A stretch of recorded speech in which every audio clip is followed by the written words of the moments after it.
अगला दिन सभी बैठे बैठे ब्रेकफास्ट कर रहे थे, तभी अधीरा उबासी लेते हुए बाहर आता है। उसे देखते हुए आन्या जो नाश्ता कर रही थी, वह कबीर के कान के पास जा पूछती है, भाई ये लंबा चौड़ा पहलवान कौन है? कुछ दिन से देख रही हूँ पर पूछना भूल जा रही हूँ। तभी वीर हंसते हुए बोलता है, बस समझ लो कि वह ऐसा हाथी है जिससे तुम चाहे जो काम करवा सकती हो। बस तुम्हें एक ऑर्डर देने की जरूरत है। सच्ची में आन्या खुशी से बोलती है। वीर हाँ में सिर हिलाता है। वीर यह बात थोड़ी तेज ही बोली थी ताकि अधीरा सुन सके। अधीरा जान ले लेने वाले नज़र से वीर को देखता है पर आदित्य को एक बार देख वीर के बगल में ही बैठ जाता है। आन्या हेलो अधीरा जी मैं आन्या। पर अधीरा कुछ नहीं बोलता और चुपचाप अपने प्लेट में खाना निकाल उसे खाने लगता है। आन्या थोड़ा कंफ्यूज हो गई पर फिर से उसने कहा हेलो मैं इसी घर में रहती हूँ। पर फिर से अधीरा ने कुछ नहीं कहा और अपना चुपचाप खाना खाता रहा। आन्या की स्थिति देख सभी के चेहरे पर हल्की सी मुस्कुराहट थी पर अधीरा को कोई फर्क नहीं पड़ रहा था। अन्ना को अपनी बेइज्जती महसूस होने लगी, पर उसे क्या पता था अधीरा उसकी कोई बात नहीं सुनने वाला है क्योंकि वह सिर्फ और सिर्फ आदित्य की बात सुनता था। तभी वीर टीवी ऑन करता है तो सामने जो न्यूज़ चल रही थी उससे सभी की आंखें फटी रह जाती हैं, जिस पर दिखाया जा रहा था कि दो बड़ी बड़ी कंपनियां आग की लपटों में हुई राख। ये कंपनी ओबरॉय ग्रुप का धरोहर था जिसके गोदाम में आग लग गई। समय रहते आग तो बुझा दी गई पर काफ़ी बड़ी लॉस हो चुकी है जिससे अच्छे अच्छे लोगों खौफ खाए हुए हैं। सुनने में आ रहा है कि वहां पर असर के कुछ आदमी देखे गए थे। सभी का कहना है जरूर ओबरॉय ग्रुप का असर से कुछ पंगा हुआ था जिससे उनकी यह हालत हुई। तभी एक न्यूज़ एंकर बोलता है, दिन पर दिन असर से सभी के अंदर डर फैलता जा रहा है। आखिर क्या दुश्मनी थी? एक पहेली सुलझ नहीं रही है, दूसरी पहेली सामने आ जा रही है। अभी कुछ दिन पहले सिराज दत्त की मौत हुई थी और आज इतना भारी लॉस। अब क्या करेंगे? ओबराय कंपनी के सीईओ आदित्य जो कि अपना नाश्ता कर रहा था उसके चेहरे पर मुस्कुराहट आ जाती है। अर्जुन भी मुस्कुराने लगता है। वीर इन सभी की मुस्कुराहट देख समझ में आ गया था कि यह सब किसने किया है। बेचारा वीर उसे आन्या की रखवाली करने का छोड़ ये तीनों अपने काम में लग जाते थे। पर आदित्य की मुस्कुराहट ज़्यादा देर नहीं रहती क्योंकि असर का नाम सुनते ही आन्या फिर अपने आपे से बाहर हो जाती है और बोलती है इस असर का 1 दिन में ही खून पीने वाली हूँ। सभी उसी की तरफ देखने लगते हैं। तभी आन्या बोलती है उस आदमी के अंदर ना ही शर्म है ना ही हिम्मत है। सभी के पीठ पीछे सभी का घर उजाड़ रहा है।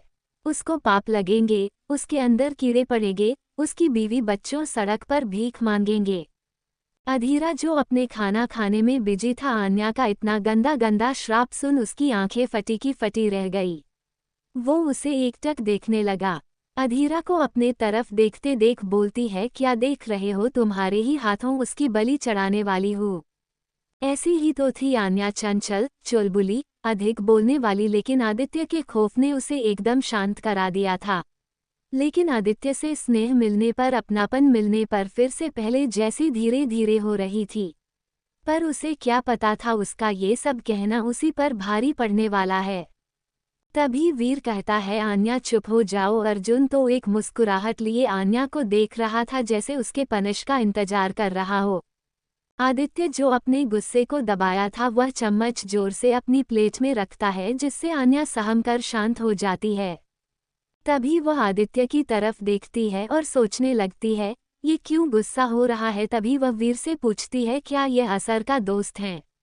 भी मैं ये सब के बारे में बात करती हूँ ये गुस्सा हो जाते हैं। वीर कुछ नहीं बोलता। तभी आदित्य उठते हुए बोलता है आजकल तुम कुछ ज़्यादा ही फ्री रहने लगी हो। मेरे कपड़े धोने के साथ साथ शाम की पूरे गार्डन की पानी आज से तुम देने वाली हो। आन्या जो बेचारी हाथ से जो चम्मच से खाना खाने जा रही थी वो उसके हाथों से ही छूट जाता है और वह अपने आंसू भरी आंखों से आदित्य को देखने लगती है क्योंकि गार्डन की सफाई और पानी देना मतलब 2 घंटे का काम जहां पर 3 से 4 माली लगे रहते थे, अब उसे पूरा करना होगा। ये सुनकर ही उसकी धड़कनें रुकने लगती है क्योंकि वो कपड़ा ही बड़ी मुश्किल से धोती थी जिसमें इतनी रिक्वेस्ट करने पर भी आदित्य उसकी बात नहीं सुना था। तो गार्डन वाली बात भी नहीं सुनेगा, ये सोचकर ही आन्या की हालत खराब हो जाती है। आदित्य अपना फरमान जारी कर वहां से चला जाता है। आन्या भी रोते हुए रूम में भाग जाती है। तभी वीर अधीरा की तरफ देख कहता है, अब क्या उसकी तरफ देख रहा है? जब देखने के लिए बोल रही थी तो देख नहीं रहा था, अब उसके सजा का क्या खुशी मना रहा है ये कि वह चला जाता है। अधीरा मन में सोचता है, पर मैंने क्या किया? उसका रिएक्शन समझ अर्जुन हंसते हुए उससे बोलता है, ये सब बातें तुम्हारी समझ से बाहर है, तुम अभी इस मामले में बच्चे हो। ये बोल चला जाता है। अधीरा पहले तो उसकी बातों को सोचता है, फिर बच्चा सून वह भी गुस्से में खाना छोड़ वहां से चला जाता है जो कि वह पहले ही पूरा खा चुका था। शाम का समय, आन्या पौधों में पानी दे रही थी और मीना और दूर खड़े माली को घूर रही थी। वो जब शाम को कॉलेज से आई तो मीना उसे ड्रेस देते हुए बोलती है, दीदी आदित्य भैया ने आपके लिए ड्रेस भेजा है, शाम को आपको कहीं जाना है। ये सुन आन्या बड़ी खुश हो जाती है कि वो अपने सजा से बच गई। लेकिन जैसे ही मीना ने दूसरी बात कही उसका पूरा चेहरा गुस्से से लाल हो गया। मीना, आदित्य भैया ने कहा है आप पौधों को पानी दे, उसके बाद तैयार हो जाएगा, यहाँ से 8 बजे निकलना है। आन्या मन में कोसते हुए बोलती है, ये सब उस असर की वजह से हो रहा है, वह मुझे मिल जाए उसे कच्चा चबाने वाली हूँ। फिर अपने मुंह पर हाथ रख बोलती है, आदित्य सुनकर कोई पनिशमेंट ना दे दे। तो वही रात इस समय आन्या इस समय अपने आप को मिरर में देख रही थी। मीना उसे एक प्रोफेशनल की तरह तैयार कर रही थी। आन्या बहुत प्यारी लग रही थी, पर उसका मुंह बिगड़ा हुआ था। वह मीना से कहती है, मीना अपने आदित्य भैया से कह दिया करो मेरे लिए पूरा का पूरा एक बुरखाला दे, मैं उसी को पहनकर चली जाऊं। मीना हंसने लगती है। फिर मीना कहती है, कुछ भी कहो दीदी, पर आप बहुत ज्यादा सुंदर लग रही हो। तभी बाहर से हॉर्न की आवाज सुनाई देती है। आन्या अपने आप को देख एक गहरी सांस ले बाहर चली जाती है। बाहर आदित्य गाड़ी से टेक लगाए खड़ा था। वह ब्लू रंग का 3 पीस सूट पहना हुआ था, बाल उसके वैसे हमेशा की तरह बिखरे थे, हाथों में ब्रांडेड वॉच, कस्टम मेड जूते, वह काफी ज्यादा हॉट और स्मार्ट लग रहा था। तो वहीं उसी के बगल में खड़ा अर्जुन आदित्य से कुछ कम नहीं था, वह भी ब्लैक कलर के 3 पीस सूट में काफी ज्यादा हैंडसम एंड चार्मिंग लग रहा था। बालों को जेल से सेट किए हुए वह तो लग ही नहीं रहा था कि वह एक माफिया है। तो वही वीर जिसने ग्रे कलर के 3 पीस सूट में काफी ज्यादा हैंडसम स्मार्ट लग रहा था। कुल मिलाकर मेरे फिलहाल के तीनों हीरो कतई जहर लग रहे थे। तो वही सैंडल की आवाज सुन आदित्य सामने देखता है तो आन्या चलते हुए आ रही थी। आज मैंने ब्लू कलर की गाउन पहनी हुई थी जो पूरे नेक तक कवर थी। वह स्लीवलेस थी और साइड से एक कट जिसमें काफी ज्यादा स्मार्ट लग रही थी। पर जैसे ही उसकी नज़र उसके चेहरे पर जाती है उसके चेहरे पर एक छोटी सी स्माइल आ जाती है। तो वही वीर आदित्य के पास जाकर बोलता है, आन्या कितनी बड़ी और प्यारी हो गई है ना। आदित्य कुछ नहीं बोलता। तभी अर्जुन बोलता है, पर इसका जिद्दीपना नहीं बदला। आदित्य उसे घूरता है तो वह इधर उधर देखने लगता है। आन्या आदित्य के पास से होते हुए सीधे जाकर कार में बैठ जाती है। आदित्य की भौहें ऊपर की ओर उठ जाती है पर वो कुछ नहीं बोलता। वह जाकर गाड़ी भी पीछे बैठ जाता है, आगे वीर ड्राइविंग सीट पर तो उसके बगल में अर्जुन बैठ जाता है। चारों की गाड़ी लेकर चलती है।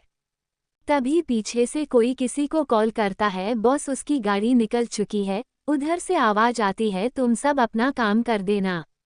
इधर से ओक बॉस। आदित्य के कार के पीछे से 2 गाड़ियां और निकल जाती हैं। वही 1 घंटे बाद सुनसान जगह से होते हुए गाड़ी जा रही थी। तभी पीछे वाली गाड़ियां आदित्य की गाड़ी को जैसे ही ओवरटेक करने वाली होती हैं तभी उनके आगे पीछे 4 से 5 गाड़ियां उन्हें घेर लेती हैं। वो सभी निकलने की कोशिश करते हैं और वो उन दोनों गाड़ियों को निकलने नहीं देती हैं। तभी पीछे से गोलियां चलने की आवाज आती है तो आन्या इधर उधर देखती है और बोलती है, ये कैसी आवाज थी। तो अर्जुन बेफिक्री में कहता है, वह क्या है ना भाभी जी, शादी का माहौल है तो बस पटाखे चल रहे हैं। ये कह वह एक नज़र आदित्य को देख सामने देखने लगता है। अब आन्या बेचारी को क्या पता कि पीछे मौत का खेल चल रहा था।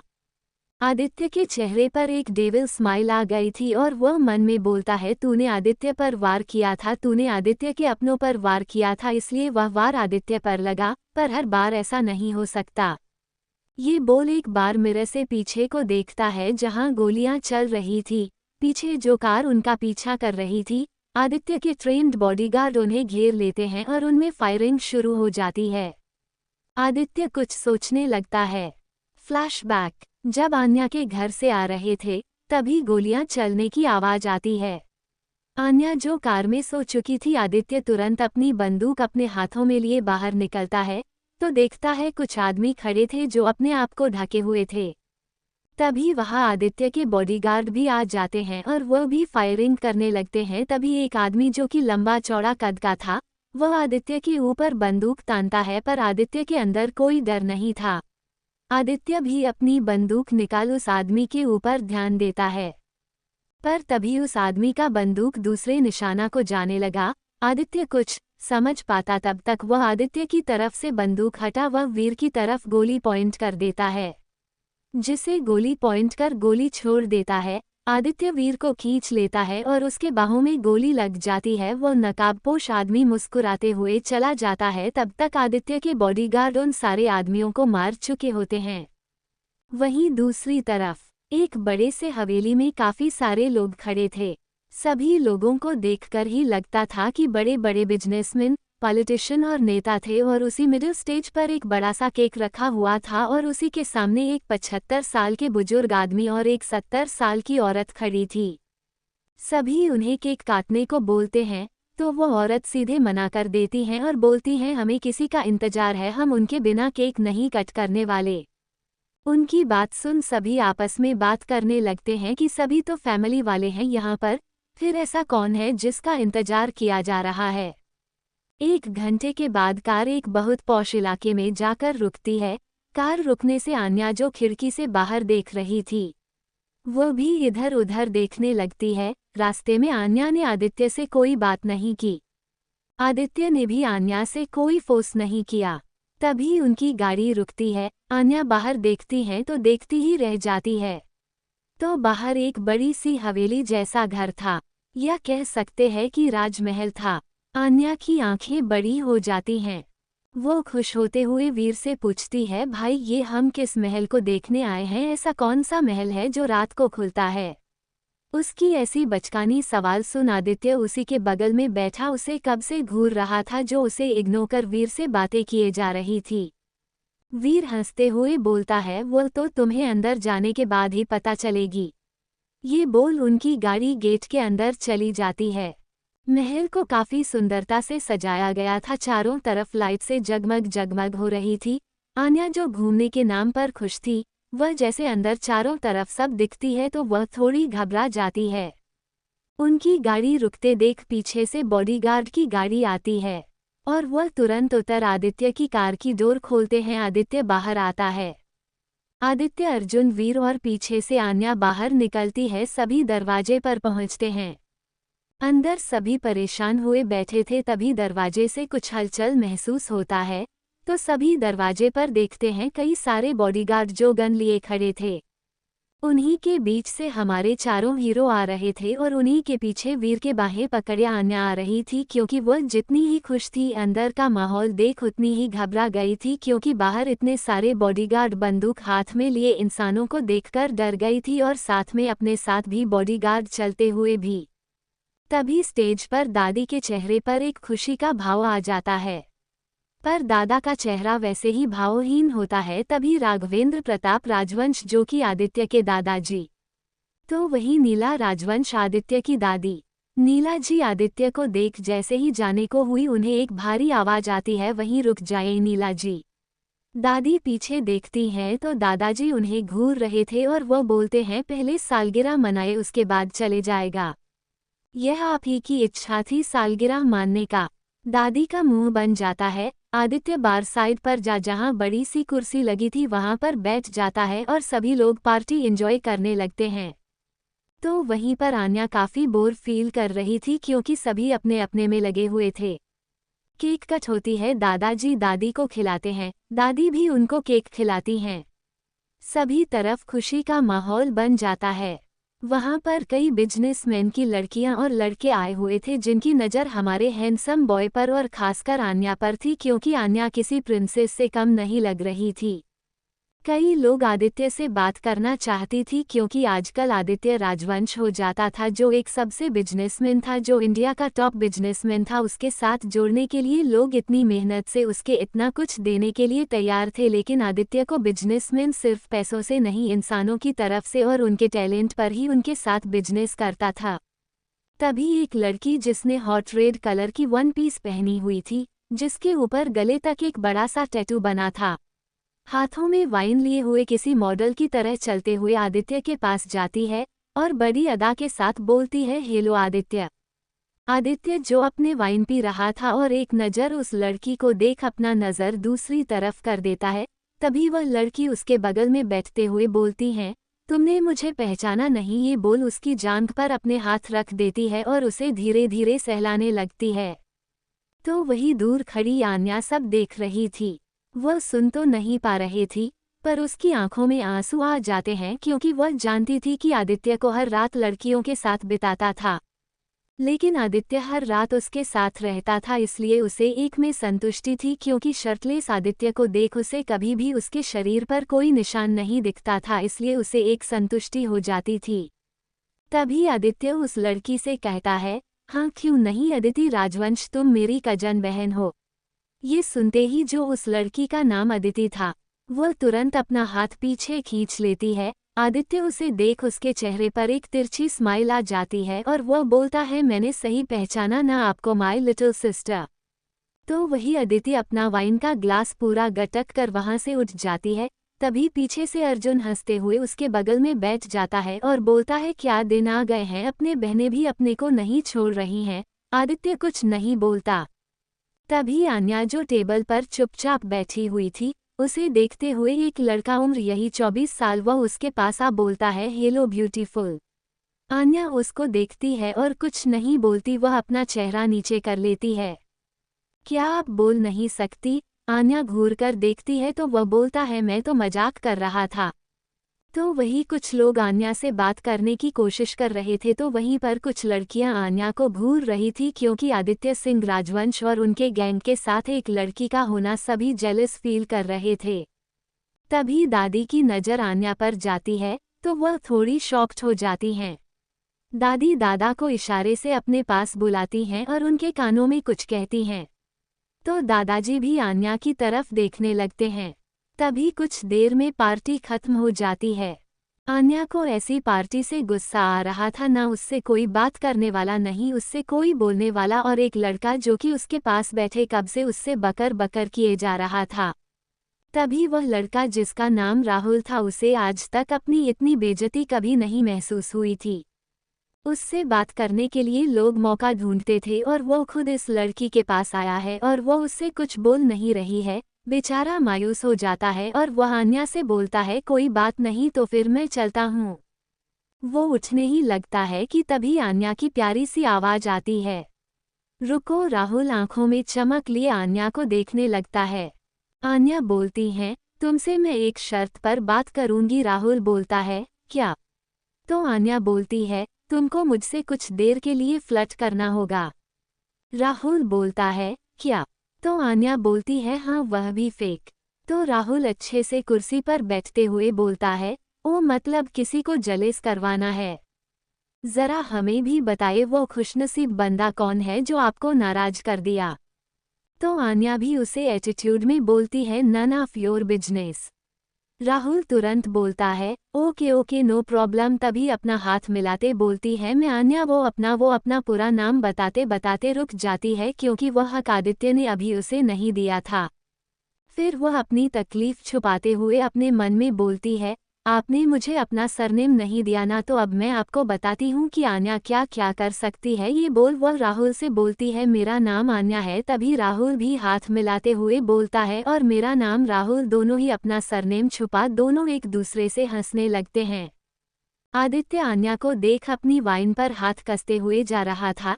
तभी उसको ऐसे देख अर्जुन बोलता है, जरा अपनी चिड़िया को संभालो, नहीं तो कोई उसे उड़ा कर ले जाएगा। ये बोल अर्जुन हंसते हुए चला जाता है। आदित्य का नज़र सिर्फ और सिर्फ राहुल और अन्य के हाथों पर था, जो हाथ मिलाए एक दूसरे से मुस्कुराकर बात कर रहे थे। तो वहीं आन्या अपनी तिरछी नज़रों से आदित्य को देख रही थी और उसके चेहरे पर एक बड़ी सी स्माइल आ जाती है। पार्टी खत्म होने के बाद सभी फैमिली मेंबर एक जगह बैठते हैं। तभी दादी आदित्य के पास जा आदित्य के चेहरे को अपने हाथों में पकड़ बोलती हैं, कितने साल बाद आप आए हैं। ये बूढ़ी आंखें तरस गई थी आपको देखने के लिए। आदित्य कुछ नहीं बोलता और वह दादी को गले लगा लेता है। तभी दादी हल्का सा रोते हुए बोलती हैं, प्लीज आदि आप कुछ दिन तो रुक जाइए। अन्या तो दूर से इस फैमिली मिलाप को देखकर ही शॉक्ड थी और वह मन में बोलती है, क्या आदित्य की फैमिली है? और मुझे आज तक नहीं पता चला कि आदित्य की फैमिली भी है। पता कैसे चलता है, घर में सिर्फ चारों तरफ आदमी जो घूमते रहते हैं। तभी दादी अर्जुन को भी अपने गले से लगा उसके माथे को चूम लेती हैं, ऐसे ही वीर को भी। सभी पर अपना प्यार जताती हैं। दूर से आन्या, जिसके आंखों में हल्की सी नमी आ जाती है और वही दूर खड़ी है एक औरत के भी आंखों से लगातार आंसू बह रहे थे। अर्जुन की नज़र जब उन पर जाती है तो वह उनके पास जा उनको गले लगा लेता है और वह औरत फूट फूट कर रोने लगती है। तभी कुछ दिनों सभी लोगों का मिलाप खत्म होता है तो राहुल चाहते हुए आन्या को खींचकर दादी दादा के पास लाकर बोलता है। राहुल दादी से बोलता है, आप कहती थी ना आपका कोई भी पोता शादी नहीं कर रहा है। मुझे अपने पसंद की लड़की मिल गई और वह आन्या को सामने खड़ा कर देता है। वीर और अर्जुन तो एक दूसरे का मुंह देखने लगते हैं। वही आदित्य गुस्से में लाल पीला हो रहा था। उसे सबसे ज्यादा गुस्सा आन्या पर आता है, क्योंकि कहीं ना कहीं वह जानता था कि आन्या ऐसा जानबूझकर कर रही हैं। दादी भी थोड़ा सा आश्चर्य होती हैं। वह आन्या को अपने पास बुलाकर बोलती हैं, आपने मुझे पहचाना बेटा? उनके ऐसा बोलने पर आन्या उन्हें ध्यान से देखने लगती है। तभी उनके पास वह औरत भी आकर खड़ी हो जाती है। आन्या तुरंत पहचान जाती है और बोलती है, आप दोनों? उस औरत जिसका नाम विभा था वह बोलती है, हम भी आपको यहाँ पर देखकर हैरान थे। तभी राहुल बोलता है, क्या आप सभी लोग आन्या को जानते हैं? तो वह दोनों हमें सिर हिलाकर उस दिन की बातें बता देती हैं। तभी राहुल चाहते हुए बोलता है, चलिए ये तो और अच्छा हुआ कि आप सभी लोग जानते हैं। क्या आप लोग आन्या को मेरी वाइफ के रूप में चुनेंगे? इतना ही बोल पाया था तभी एक दमदार आवाज आता है, वह तुम्हारी भाभी और आदित्य सिंह राजवंश की वाइफ है। तो सोच समझकर उसे अपनी वाइफ बताना। इतना सुनना था कि सभी के सभी हैरान होकर उस आवाज की तरफ देखने लगते हैं। तो क्या आदित्य ने सभी के सामने आन्या को अपनी पत्नी स्वीकार कर लिया, या स्वीकार करने के पीछे है कोई वजह? आदित्य के ऐसा कहते ही सभी लोग हैरानी के मिले जले भाव से आदित्य को देखने लगते हैं। तभी राहुल, जो आन्या का हाथ पकड़ा था, वह झटके से आन्या का हाथ छोड़ देता है। आन्या एक बार राहुल को देखती है तो एक बार अपने हाथ को। तभी दादा रघुवेंद्र प्रताप सिंह बोलते हैं, ये क्या मजाक लगा रखा है? कौन सी पत्नी किसकी पत्नी? जब शादी हुई ही नहीं है तो पत्नी कैसे हो सकती है? तभी आदित्य बोलता है, मुझे लगता है आपको एक बार में सुनाई दे दिया होगा दादाजी कि मैं किस पत्नी की बात कर रहा हूँ। विभा जी पूछती हैं, पर बेटा आपने शादी कब की? आदित्य उनके सवालों का कोई जवाब नहीं देता और न ही उनकी तरफ देखता है। ये देख विभा जी मायूस हो जाती हैं, जिसे देख अर्जुन उनके कंधे पर हाथ रखता है। तभी दादी थोड़ी खुशी और थोड़ी गुस्से के भाव में आकर बोलती हैं, अगर आपने शादी की तो आपने हमें बताया क्यों नहीं, और किससे शादी की है आपने? आन्या जो ये सब सुन रही थी उसकी तो हालत ही खराब हो जाती है। उसने तो उम्मीद नहीं की थी आदित्य कभी पब्लिकली अपने शादी को अनाउंस करेगा। वो खुश भी थी पर थोड़ी डर भी रही थी। तभी आदित्य आन्या को अपने पास खींच बोलता है, ये रही मिसेज आदित्य सिंह राजवंश। दादी और विभा जी के तो चेहरे पर एक स्माइल आ जाती हैं।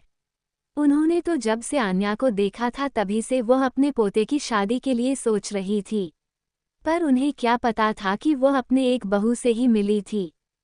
तभी विभा जी बोलती हैं, पर आपने कैसी शादी की है जो इस लड़की के ना मांग में सिंदूर और ना ही मंगलसूत्र है? तभी आदित्य थोड़ा तेज और कड़क लहजे में बोलता है, मेरा नाम ही उसका सारा सिंगार है। मेरा नाम ही काफ़ी है इसे मेरा वजूद दिलाने के लिए। मेरा नाम ही काफ़ी है इस दुनिया में मिसेज राजवंश जानने के लिए। दादा आदित्य, पर हम इस शादी को नहीं मानते। आदित्य, आपके मानने ना मानने से क्या होता है? मैं इस शादी को मानता हूँ, मेरे लिए यही काफ़ी है। तभी पीछे से एक आवाज आता है, कहीं ऐसा तो नहीं तुम अपने किसी सोने वाली को यहाँ पर अपनी बीवी बताकर शादी ना करना पड़े इससे बचने का अच्छा बहाना ढूंढे हो। यह आवाज सुन आदित्य के हाथों की मुट्ठियां कस जाती हैं और अपनी आंखें बंद कर गुस्से में अपनी आंखें खोलता है, तो पीछे से एक लंबा चौड़ा, यही करीब 32-33 साल का एक नौजवान, हल्का सांवला शरीर से ठीक था, वाइन की गिलास से वाइन पीते हुए उसी की तरफ चलता आ रहा था। ये था तिलक राजवंश, राजवंश खानदान का दूसरा बेटा, आदित्य से जिसकी कभी नहीं बनी। एक नंबर का हरामी। वह आन्या को ऊपर से नीचे देखते हुए बोलता है, तो कितने नंबर वाली है ये लड़की? आन्या ये सुनते ही उसके आंखों से आंसू आने लगते हैं। तभी वीर उसके सामने आ बोलता है, जबान संभाल कर बात करो तिलक, भूल गए हो तुम किससे बात कर रहे हो? तभी तिलक आराम से बोलता है, तो अब बोलना मुझे एक अनाथ सिखाएगा, जिसका खुद के माँ बाप का आता पता नहीं है, अब वो मुझे सिखाएगा कि मुझे बोलना कैसे है। ये सुन आदित्य का खून खौल उठता है और वह तिलक को एक जोर का पंच उसके मुंह पर मार देता है।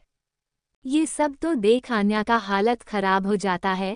तभी तिलक अपना वाइन का गिलास आदित्य के ऊपर फेंकता है। वह गिलास आदित्य के ऊपर जा पाता कि उसके आगे अर्जुन आ जाता है और अर्जुन के पीठ पर वह गिलास जा लगता है, जिससे कांच के कुछ कण अर्जुन के पीठ में लग जाते हैं। तभी विभा जी अर्जुन के पास जाते हुए बोलती हैं, अर्जुन। तभी अर्जुन बोलता है, मैं इतना कमजोर नहीं हूँ माँ जो मुझे इन छोटी छोटी चीजों से चोट लग जाए। माँ शब्द सुनते ही आन्या अर्जुन को देखने लगती है। तभी वीर उसके ऊपर से कांच निकाल देता है। तभी दादाजी की भारी और कड़क आवाज आती है, खबरदार, जो कोई भी अपनी एक कदम बढ़ाया तो हम भूल जाएंगे कि आप सभी इस घर के बेटे हैं। तभी राघवेंद्र प्रताप सिंह बोलते हैं, आदित्य, अगर यह सच है तो अभी आप अपने कमरे में जाएं, हम इस बारे में कल आपसे बात करेंगे क्योंकि रात काफ़ी हो चुकी है और इस लड़की को गेस्ट रूम में रखा जाए। तभी आदित्य बोलता है, यह मेरी पत्नी है और यह मेरे पास ही रहेगी, वो भी मेरे कमरे में। दादाजी की बात कभी कोई नहीं काटता था, लेकिन आदित्य सिर्फ और सिर्फ अपने मन की करता था। उसे जो बात नहीं पसंद थी तो नहीं पसंद थी, इसलिए आदित्य और दादाजी में 36 का आंकड़ा था। दादाजी अपने गुस्से में आदित्य को देख रहे थे, तो वही आदित्य भी उन्हें गुस्से में ही देख रहा था और वही तिलक के चेहरे पर स्माइल थी। तभी दादी सिचुएशन को समझते हुए बोलती है, अभी आप सभी अपने अपने कमरे में जाए और आन्या बेटा आप भी आदित्य के साथ जाएं, हम कल इस बारे में बात करेंगे। आदित्य आन्या का हाथ पकड़ अपने रूम में चला जाता है। अर्जुन को वेद उसके रूम में लेकर जाता है, तो वहीं उनके पीछे भी विभा जी भी चली जाती है। तो आइए जान लेते हैं कुछ लोगों का इंट्रोडक्शन। राघवेंद्र राजवंश आदित्य के दादा, नीला जी आदित्य की दादी, विभा जी अर्जुन की माँ, आदित्य के चाचा त्रिमूर्ति राजवंश, वाइफ प्रीता राजवंश, पुत्र तिलक राजवंश, उम्र 31 साल, पुत्री अदिति राजवंश, राहुल राजवंश विभा जी का बेटा, अर्जुन का भाई जिसकी उम्र 24 साल। बाकी सभी का इंट्रोडक्शन ऐसे ही स्टोरी में चलते चलते पता चलेगी। वही वीर अर्जुन का शर्ट निकाल उसके पीठ में से कांच निकाल दवा लगा रहा था और उसी के पास विभा जी भरी हुई आंसुओं से बैठी थी। तभी अर्जुन बोलता है, मॉम मैं ठीक हूँ, आप रो नहीं।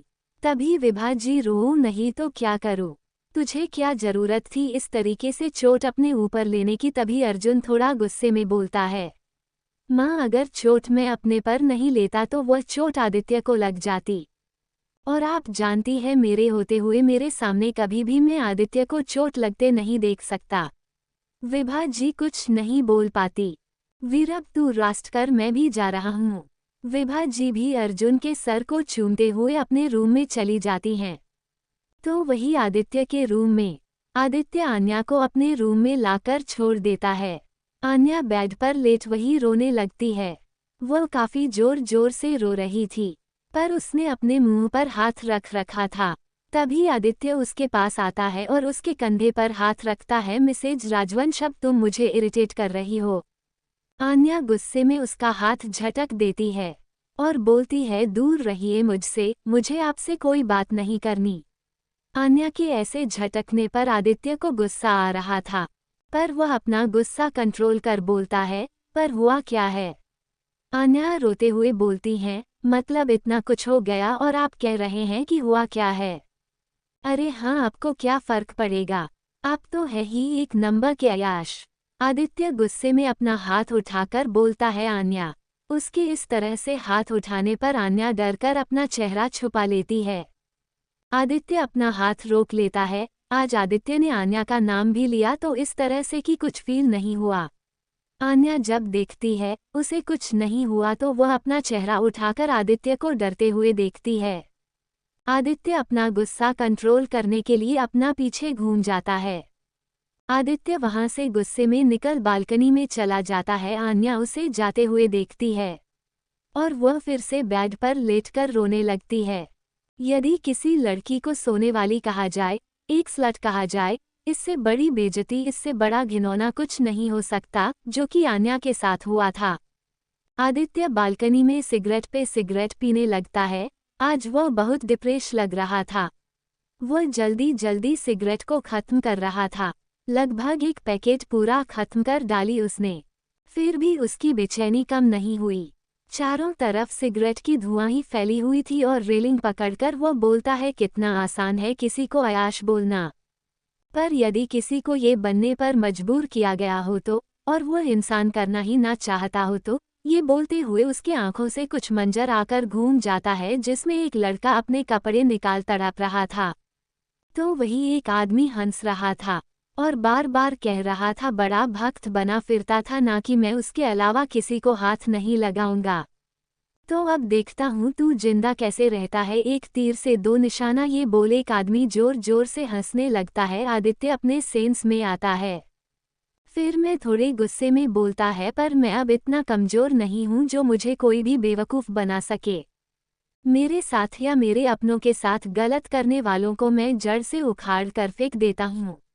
उनका नामो निशान खत्म कर देता हूँ, चाहे वह अपने हो चाहे वह गैर हो।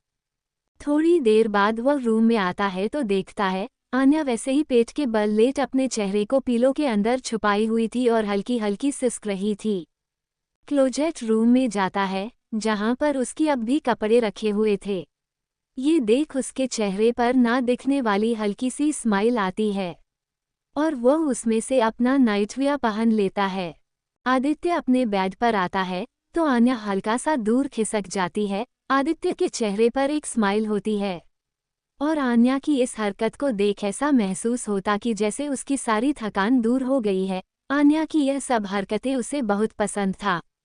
आज आदित्य ने भी कोई हरकत नहीं की। वह अपनी आंखों पर अपना एक हाथ रख चुपचाप सीधे लेट जाता है। काफी देर तक कोई भी हलचल नहीं होती तो आन्या सिसकते हुए एक तिरछी आंखों से आदित्य को देखती है।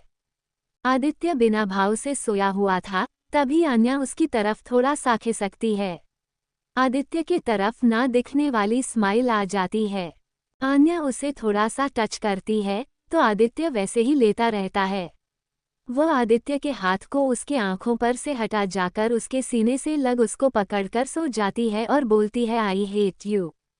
आदित्य के चेहरे पर एक सुकून बिखर जाता है और वह अपने दोनों हाथों से आन्या के कमर को पकड़ लेता है, जिसे महसूस कर आन्या फिर से उठने लगती है। लेकिन आदित्य अपने बाहों की पकड़ कस देता है। आन्या भी ज्यादा छुड़ाने की कोशिश नहीं करती और वो वैसे ही लेटी रह जाती है। आंखें बंद करने के कुछ देर में उसकी सांसें भारी होने लगती है। मन में चाहे कितनी भी तकलीफ हो, चाहे कितने भी गिले शिकवे हो, पर आदत एक ऐसी चीज है जो हर इंसान को मजबूर कर देती है। तो वही आदत आन्या और आदित्य दोनों को थी और खासकर आन्या को, जिसे अब आदित्य के साथ सोने की आदत लग चुकी थी और उसे उसके बिना नींद ही नहीं आती थी। तो गुस्सा रहने के बावजूद उसे उसी का सहारा ढूंढना पड़ता था। इधर तो सभी अपने एक सुकून को ढूंढ सो चुके थे, पर कोई था जिसकी आंखों से नींद गायब थी। वह कोई और नहीं, तिलक था। उसने जब से आन्या को देखा था उसके अंदर एक आग लगी हुई थी। पार्टी में आन्या के आने से तक, उसे राहुल से दोस्ती करने तक, उसे वह कब से अपनी चीज जैसी नजर आन्या पर रखा हुआ था। वह आन्या को देख उसे पाना चाहता था, उसे देख उसके अंदर एक तड़प जाग चुकी थी। आन्या की खूबसूरती उसको पागल कर रही थी, आन्या की मासूमियत उसे अपनी तरफ खींच रही थी। आन्या का शरीर उसे हर हाल में चाहिए था, पर जैसे उसे पता चलता है कि वह आदित्य की वाइफ है, ये बात उसे हजम नहीं हो रही थी। तभी तिलक अपनी शराब को पीते हुए बोलता है, यह आदित्य कैसे किसी से शादी कर सकता है? इसने तो बोला था कि वह उसके अलावा शादी नहीं करेगा, और वह इस दुनिया में नहीं है तो फिर कैसे? ये हर कुछ मुझसे छीन चुका है, प्रॉपर्टी इसके नाम पर, दादाजी का झुकाव इसकी तरफ, सारा साम्राज्य इसका, अपना खुद का एम्पायर इसकी। मैं जानता हूँ कि असर the mafia world Aditya Singh राजवंश है। सब कुछ मुझसे छीन चुका है और मुझे जो लड़की पसंद आई, वह भी इसकी। यह मैं नहीं होने दे सकता, कोई लड़की मेरे जिस्म से रूह तक उतरी है। मेरे नज़रों ने उसे समाना चाहा है, मैं उसे छीनने नहीं दूंगा। उसके जिस्म के साथ साथ वह मुझे चाहिए अपनी लाइफ में, और तेरी जिंदगी की सबसे बड़ी हार देना कि तेरे नाक के नीचे से तेरी बीवी को अपना बना लूंगा और तू तड़पता रह जाएगा। जिस हक से तूने उसे पकड़ा था उसी बेरहमी उसके हाथों को तू छोड़ेगा। ये कह एक राक्षस की तरह हंसने लगता है। तभी वह किसी को कॉल करता है और बोलता है, हेलो मिस्टर ओबरॉय। उधर से शिवांश जो नशे में चूर अपने बार में बैठा था वह बोलता है, बोलो राजवंश। यह क्या, तुम तो अभी से हार मान कर बैठे हो? क्या तुम्हारे उजड़े गुजारे गए संसार का बदला नहीं लोगे? उधर से शिवांश बोलता है, कैसे साला, उसके आगे पीछे तो उसके जो चमचे घूमते रहते हैं, उसे तो कुछ होने नहीं देते, कैसे करूं उसके साथ अपना बदला पूरा? तभी तिलक हंसते हुए बोलता है, पुरानी कहावत नहीं सुने हो, राजा को यदि कैद करना हो तो उसकी जान किस तोते में बसती है, बस उस पर अपना निशाना लगाओ। शिवांश उसकी बात को समझते हुए, तुम्हारे कहने का मतलब क्या है? तभी तिलक हंसते हुए बोलता है, बस समझ लो इस आदित्य सिंह राजवंश नाम की कमजोरी मेरे हाथ लग चुकी है। अब उसे उसके पैरों पर कैसे झुकाना है ये तुम मुझ पर छोड़ दो। बस मुझे तुम्हारा साथ चाहिए। ये कह वह हंसने लगता है। तो उधर से शिवांश अपना शराब पीते हुए बोलता है, आदित्य से बदला लेने के लिए मैं कुछ भी कर सकता हूँ, मतलब कुछ भी। और हाँ, किसी का क्वेश्चन था कि आदित्य का प्लेबॉय क्यों और इंजेक्शन वाला क्या सीन है, तो उसका जवाब है, समय आने पर पता चल जाएगा कि वह प्लेबॉय का नाम क्यों दिया गया था।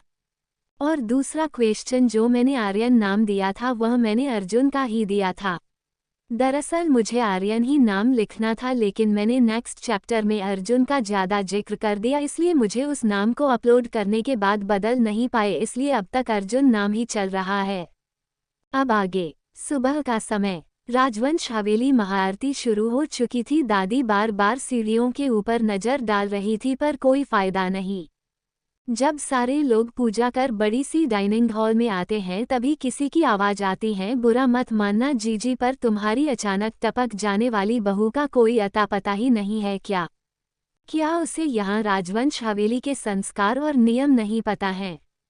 विभा जी कुछ नहीं बोलती हैं, तो दादी बोलती है, नए शहर की रहने वाली लड़की है और वह तो कल ही हमारे घर पर आई है, तो उसे यहाँ के नियम कैसे पता होंगे? तभी वह औरत, जो कि कोई और नहीं तिलक की माँ मीना थी। मीना जी, अच्छा, जब मैं आई थी तब तो बहुत सारी संस्कार नियम बताए जा रहे थे। दादी जी घूर कर देखती हैं तो वह भी है तो चुप हो जाती है। तभी विभा जी कहती ही है, हमारा जमाना अलग था छोटी, और आज का जमाना अलग है, और जमाने की हिसाब से हमें खुद को बदलना चाहिए। ये कह वह सभी को चाय देने लगती है। तभी मीना कहती है, हाँ ये तो है, उसका जमाना बदल गया है। तभी तो सास सबको चाय पिला रही है, बहू बिस्तर पर आराम फरमा रही है। तभी वहां पर अर्जुन, वीर भी आता है। वह सभी इस समय ब्रेकफास्ट करने के लिए बैठे हुए थे। तभी तिलक, राहुल, सभी लोग आकर बैठते हैं। तभी आदित्य भी अपने रूम से रेडी होकर बाहर आता है। दादाजी अपने बड़ी सी चेयर पर और सभी लोग अगल बगल पर बैठे थे। दादाजी के सामने वाली चेयर बस खाली थी। तभी एक आदमी, जिसने अपने चेहरे पर गोल्डन फ्रेम का चश्मा लगाया था, सफ़ेद कुर्ता पजामा पहना हुआ था, वह आकर जैसे ही सामने वाले कुर्सी पर बैठने वाला था वैसे ही आदित्य वहां पर आकर बैठ जाता है। उसके ऐसा करते हैं सभी लोग आदित्य को देखने लगते हैं। वह आदमी जो वहां बैठने वाला था अपने कुर्सी पर किसी और को बैठते देख अपने बगल में देखता है, तो उसे आदित्य को देख उसके चेहरे पर कुछ आकर चला जाता है। वो शख्स बिना कुछ बोले जाकर दूसरी चेयर पर बैठ जाता है। एक नज़र आदित्य को देखता है और सामने दादाजी से बोलता है, पिताजी आपको नहीं लगता कोई सालों पहले ये घर छोड़कर चला गया था, तो अब इस घर में मुझे उसका चेहरा क्यों दिख रहा है? या फिर मेरी चश्मा ही खराब हो चुकी है? उसके बातों का टोन वहां पर सभी लोग समझ रहे थे। तभी दादी थोड़ा गुस्सा करते हुए बोलती हैं, विशु ये उसका भी घर है और हमने उन्हें बुलाया है, इससे आपको कोई दिक्कत नहीं होनी चाहिए। तभी वह आदमी, भला मुझे क्यों दिक्कत होगी?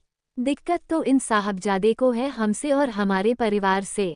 तभी आदित्य जो उसकी बात सुन गुस्से में लाल हो चुका था वह वहां से उठने ही वाला था। तभी दादी बोलती हैं, आदित्य क्या आप हमारे संस्कार भूल चुके हैं? हमारे यहाँ टेबल पर बिना खाए यहाँ से कोई नहीं उठता। आन्या सीढ़ी से उतरती हुई आवाज देते हुए आती है। भाई वीर उसकी तरफ देखता है। सभी की नज़र उसी की तरफ जाती है तो दादाजी अपना चेहरा नीचे कर लेते हैं। वहीं पर आदित्य के हाथों की मुट्ठियां कस जाती है। वीर एक बार आदित्य को देखता है, जो इस समय तिलक को देख रहा था, जो अजीब नज़रों से आन्या को देख रहा था। तभी विभा जी आन्या की तरफ जाते हुए बोलती हैं, बेटा आप यहाँ? तो आन्या बोलती है, हाँ मुझे रास्ता नहीं मिल रहा था और मुझे भाई से कुछ काम था। ये बोल वो वीर की तरफ देखने लगती है। सभी उसे अजीब नज़रों से देख रहे थे। आन्या को भी कुछ अजीब फील हुआ। दरअसल आन्या ने इस समय आदित्य की सिर्फ टी शर्ट पहनी हुई थी, जो काफ़ी ढीली ढाली होने की वजह से उसके कंधे से सरकी हुई थी, जो सिर्फ घुटनों तक आ रही थी और उसके गोरे गोरे कंधे भी दिख रहे थे। उसके दिखने की बात करें तो आन्या काफ़ी हॉट भी लग रही थी और कुछ अजीब भी। तिलक उसे देख अपने मन में बोलता है, वाह क्या चॉइस है मेरे भाई की, क्या फिगर है, मानना पड़ेगा। पर अफसोस कुछ ही दिन में इस जिस्म को मेरे हाथों द्वारा मसला जाएगा। ये कह वह एक गहरी सांस लेता है।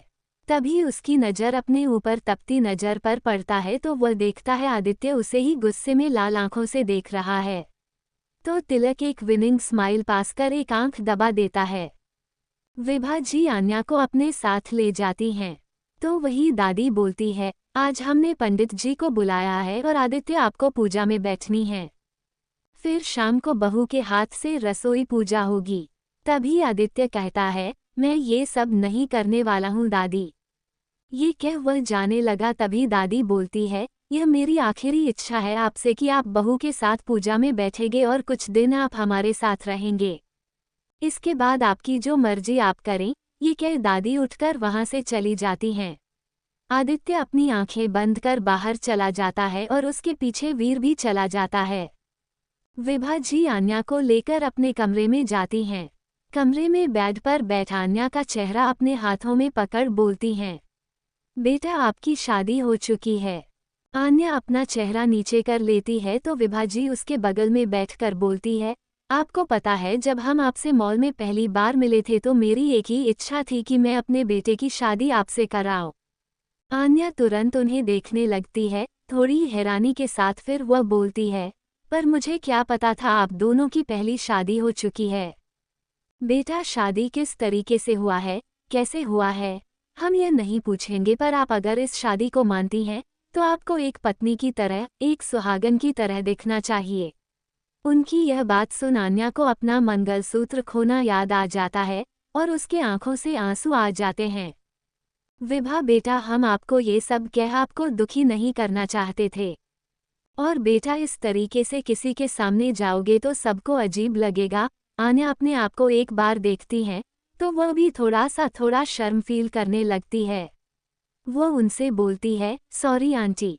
विभा जी बोलती हूँ, आप जाकर अपने रूम में फ्रेश हो जाए, हम आपके लिए कपड़े भिजवाते हैं। दादी माँ ने दोपहर को पूजा रखवाई है। आन्या हाँ में सिर हिला वहाँ से चली जाती हैं, पर उसके मन में बहुत सवाल थे जो विभा जी से पूछना चाहती थी, पर शायद समय सही नहीं था। गैलरी से होते हुए अपने रूम की तरफ जा रही थी, तभी सामने से कोई कहता है, हेलो भाभी, राहुल उसके सामने आते हुए बोलता है तो आन्या अपनी आंखें चढ़ाते हुए उसे इग्नोर कर जाने लगती है।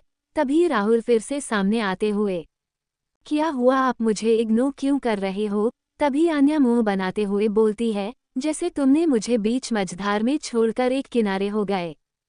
तभी राहुल बोलता है, क्यों आप मुझे जान से मरवाना चाहती हो? आपको पहले बताना चाहिए ना कि आप आदित्य भाई की वाइफ हो। आपके फ्लैट के चक्कर में पता चलता कि मैं ऊपर सूली पर चढ़ गया होता। अब तक मैं भगवान जी के पास ही जाकर डिनर कर रहा होता। आन्या उसे अजीब नज़रों से देख रही होती है।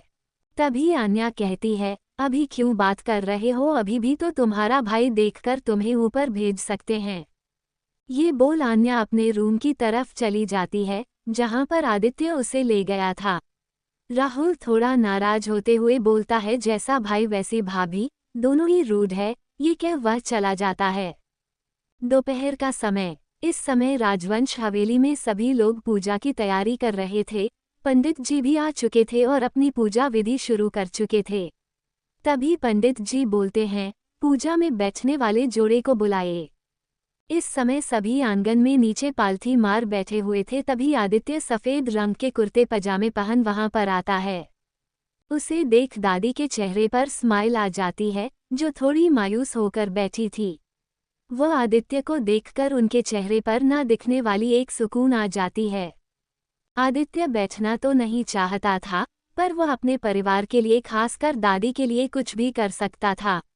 वह वहां जाकर बैठ जाता है। पूजा स्टार्ट हो जाती है। तभी पंडित जी साथ में बैठने के लिए जोड़े को बुलाते हैं। तभी आन्या को लेकर विभा जी आती हैं। आन्या के पैरों की झनकार सुन आदित्य अपनी नजरें ऊपर करता है तो देखता है लाल रंग के साड़ी में लिपटी हुई आन्या, जिसको काफी खूबसूरती से चेहरे को तराशा हुआ था। माथे पर लाल कलर की बिंदी, लाल कलर की लिपस्टिक, बालों में जुड़ा जिस पर सफेद सफेद रंग के फूल लगे हुए थे, हाथों में भरी भरी चूड़ियां, बस कमी थी तो मांग में सिंदूर और गले में मंगलसूत्र की। वो एक पूरी सुहागन लग रही थी, जिसे देख कोई भी मोहित हो जाए। आदित्य उसे लगातार एकटक देखता ही रह गया। तभी कोई और भी था जो उसे गहरी निगाहों से देख रहा था। वो कोई और नहीं, तिलक ही था, और वो किसी को मैसेज कर एक जगह आराम से बैठ जाता है। आन्या आदित्य के बगल में बैठ जाती है। पंडित जी पूजा स्टार्ट कर देते हैं। आदित्य बगल में ही आन्या का हाथ पकड़ लेता है। आन्या आदित्य को देखने लगती है। तभी पंडित जी फूल अक्षत देते हैं। आदित्य ना चाहते हुए भी वह ले लेता है और पूजा धीरे धीरे शुरू होती है। तभी पंडित जी आन्या को देखते हुए दादी से बोलते हैं, क्या ये दोनों पति पत्नी है? तो दादी हाँ में सिर हिलाती हैं। तो पंडित जी कहते हैं, ना मांग में सिंदूर ना गले में मंगलसूत्र, ऐसे कोई भी सुहागन बैठकर यह पूजा नहीं कर सकती, यह भगवान का अपमान है। तभी दादी बोलती हैं, तो पंडित जी क्या करें? पंडित जी वहां से सिंदूर उठा आदित्य को देते हुए बोलते हैं, बेटा आप इनकी मांग भर दीजिए। आदित्य बोलता है, हम ये सब नहीं मानते हैं, और इससे आगे कुछ बोल पाता कि दादी आदित्य से कहती हैं, पर हम मानते हैं और हम चाहते हैं कि आप उनकी मांग भरे। जब वह आपकी पत्नी है, आपको ये करने से ही कोई दिक्कत नहीं होनी चाहिए। आदित्य दादी को एक गुस्से से देखता है पर बोल नहीं पाता, क्योंकि वह कहीं न कहीं जानता था ये सब दादी का किया धरा है। पंडित जी उसे सिंदूर आगे कर इशारा करते हैं। आन्या उम्मीद भरी नज़रों से आदित्य को देखती है। आदित्य आन्या की उम्मीद भरी नज़रों को देख वह पंडित जी से सिंदूर ले लेता है। आन्या आदित्य के आंखों में देखती रहती है। सभी के चेहरे पर थोड़ी सी स्माइल आ जाती है। तभी आदित्य आगे बढ़कर आन्या की पूरी मांग भर देता है। आन्या अपनी आंखें बंद कर लेती हैं और उसके आंखों से आंसू गिरने लगते हैं, जिससे आदित्य आन्या की आंखों में देख उसके पास जाकर बोलता है, अगर मेरे ऐसा करने से तुम्हारी आंखों से आंसू आने वाले हैं तो मैं ये सब नहीं करता। आन्या तुरंत अपनी आंखें खोल देती है और नहीं में सिर हिलाने लगती है। आदित्य आन्या की मांग भर देता है। पंडित जी के कहने पर और दादी की चाह पर उसने सबसे ज्यादा चाहत देखी थी, तो वह आन्या के मन में जो इस समय शायद कहीं ज्यादा खुश थी। पंडित जी बोलते हैं, आप उन्हें मंगलसूत्र पहना दे, और यदि मंगलसूत्र नहीं है तो आप यह इनको धागा पहना दे। पंडित जी धागा देते हुए, ये देवी मां का चढ़ाया हुआ धागा है, जो काफी पवित्र है। पंडित जी वह देने वाले थे कि आदित्य हाथ दिखाकर मना कर देता है। सभी उसे सवालिया नजरों से देखने लगते हैं। तभी दादी बोलती हैं, आदित्य बिना मंगलसूत्र का शादी पूरी नहीं होती है, एक सुहागन पूरी नहीं होती है। तभी आदित्य अपने पैंट की जेब से मंगलसूत्र निकालता है। आन्या जो आदित्य को सवालिया नजरों से देख रही थी, वह मंगलसूत्र देख उसके आंखों से झरझर आंसू फिर से गिरने लगते हैं। ये वही मंगलसूत्र था जिसे वह पागलों की तरह ढूंढ रही थी और उसे नहीं मिला था। तो क्या आदित्य ने इसे संभाल कर रखा था या फिर उन्होंने जानबूझकर ऐसा किया था? आन्या के मन में कई सारे सवाल घूम रहे थे। आदित्य आन्या की आंखों में सवाल देख पा रहा था। उसे झुककर मंगलसूत्र उसके गले में डाल देता है। आन्या के मन में एक सुकून समा जाता है। आदित्य पंडित जी की तरफ घूमकर कहता है, अब आपकी हो गई सुहागन की मांग पूरी, अब जो करना है जल्दी करो। उसकी थोड़ी गुस्से से भरी आवाज सुन पंडित अपना थूक गटकते हुए हमें सिर हिलाया है। पंडित एक बार दादी की तरफ देखता है, जो उससे हमें सिर हिला इशारा कर रही थी। वो अपने मंत्र उच्चारण करना शुरू कर देता है। सत्यनारायण भगवान की कथा सुनाई गई। उसके बाद सत्यनारायण भगवान को चरणामृत में नहलाया गया। कुछ देर बाद पूजा संपन्न हो जाती है। आन्या के मन में लड्डू फूट रहे थे। वह जो चाहती थी वो उसे मिल चुका था। उसके चेहरे पर एक सुकून और मुस्कुराहट थी जिसे देख तिलक अपने मन में बोलता है, मुस्कुरा लो, जितना मुस्कुराना है। तुम्हारी यह मासूमियत तुम्हारे पति के वजह से ही छीन लूंगा, क्योंकि मुझे तुम्हारा पति बर्दाश्त नहीं, और जो भी उससे जुड़ा रहेगा उसे मैं बहुत ज्यादा तकलीफ देने वाला हूँ। पर हाँ, तुम तो मेरे मन से दिल में उतरती जा रही हो। तुम्हें थोड़ा प्यार से ही तकलीफ दूंगा। फिर वो मुस्कुराने लगता है, पर वो ये भूल गया कि भगवान के सामने ही एक मासूम और एक प्यारी सी बच्ची को इस तरीके से किसी के बारे में बुरा सोचना उसके साथ ना बुरा हो जाए, ये तो समय ही बताएगा। पूजा संपन्न होने के बाद पंडित जी सभी के पैर छूने के लिए बोलते हैं, तो आदित्य आन्या को लेकर दादा दादी जी के पास जाकर पैर छूता है। आन्या जैसे ही विभा के पास जाती है, आदित्य उसका हाथ पकड़ लेता है और थोड़े गुस्से में बोलता है, किसी की जरूरत नहीं है पैर छूने की। तभी एक आदमी आते हुए बोलता है, पर हम तो आशीर्वाद देंगे इस प्यारी सी बच्ची को। यह कोई और नहीं वही आदमी था जिसके कुर्सी पर आदित्य बैठा हुआ था। यह कोई और नहीं पृथ्वीराज राजवंश आदित्य के पिता थे। उम्र 60 साल, लंबी चौड़ी आदित्य की तरह ही पर्सनैलिटी, चेहरे पर आज भी एक नूर। कोई इन्हें देखकर नहीं कह सकता कि इनकी उम्र 60 साल है। आन्या भी उनकी तरफ देखने लगती है। वह धीरे धीरे तो समझ गई थी कि कौन क्या है।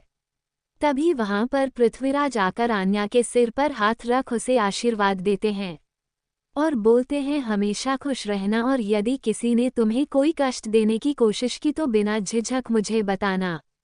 आन्या को पता नहीं क्यों अच्छा लगा पृथ्वी का ऐसा बोलना। तभी एक गरजती हुई आवाज आती है, अपनी बीवी की सुरक्षा रखना और अपनी बीवी को खुश करना मुझे आता है। मुझे किसी गैर से सीखने की जरूरत नहीं है जो खुद अपनी बीवी बच्चों को नहीं संभाल सकता। उसके ऐसा बोलते हैं जो उस आदमी के चेहरे पर एक मुस्कान थी वो चली जाती हैं।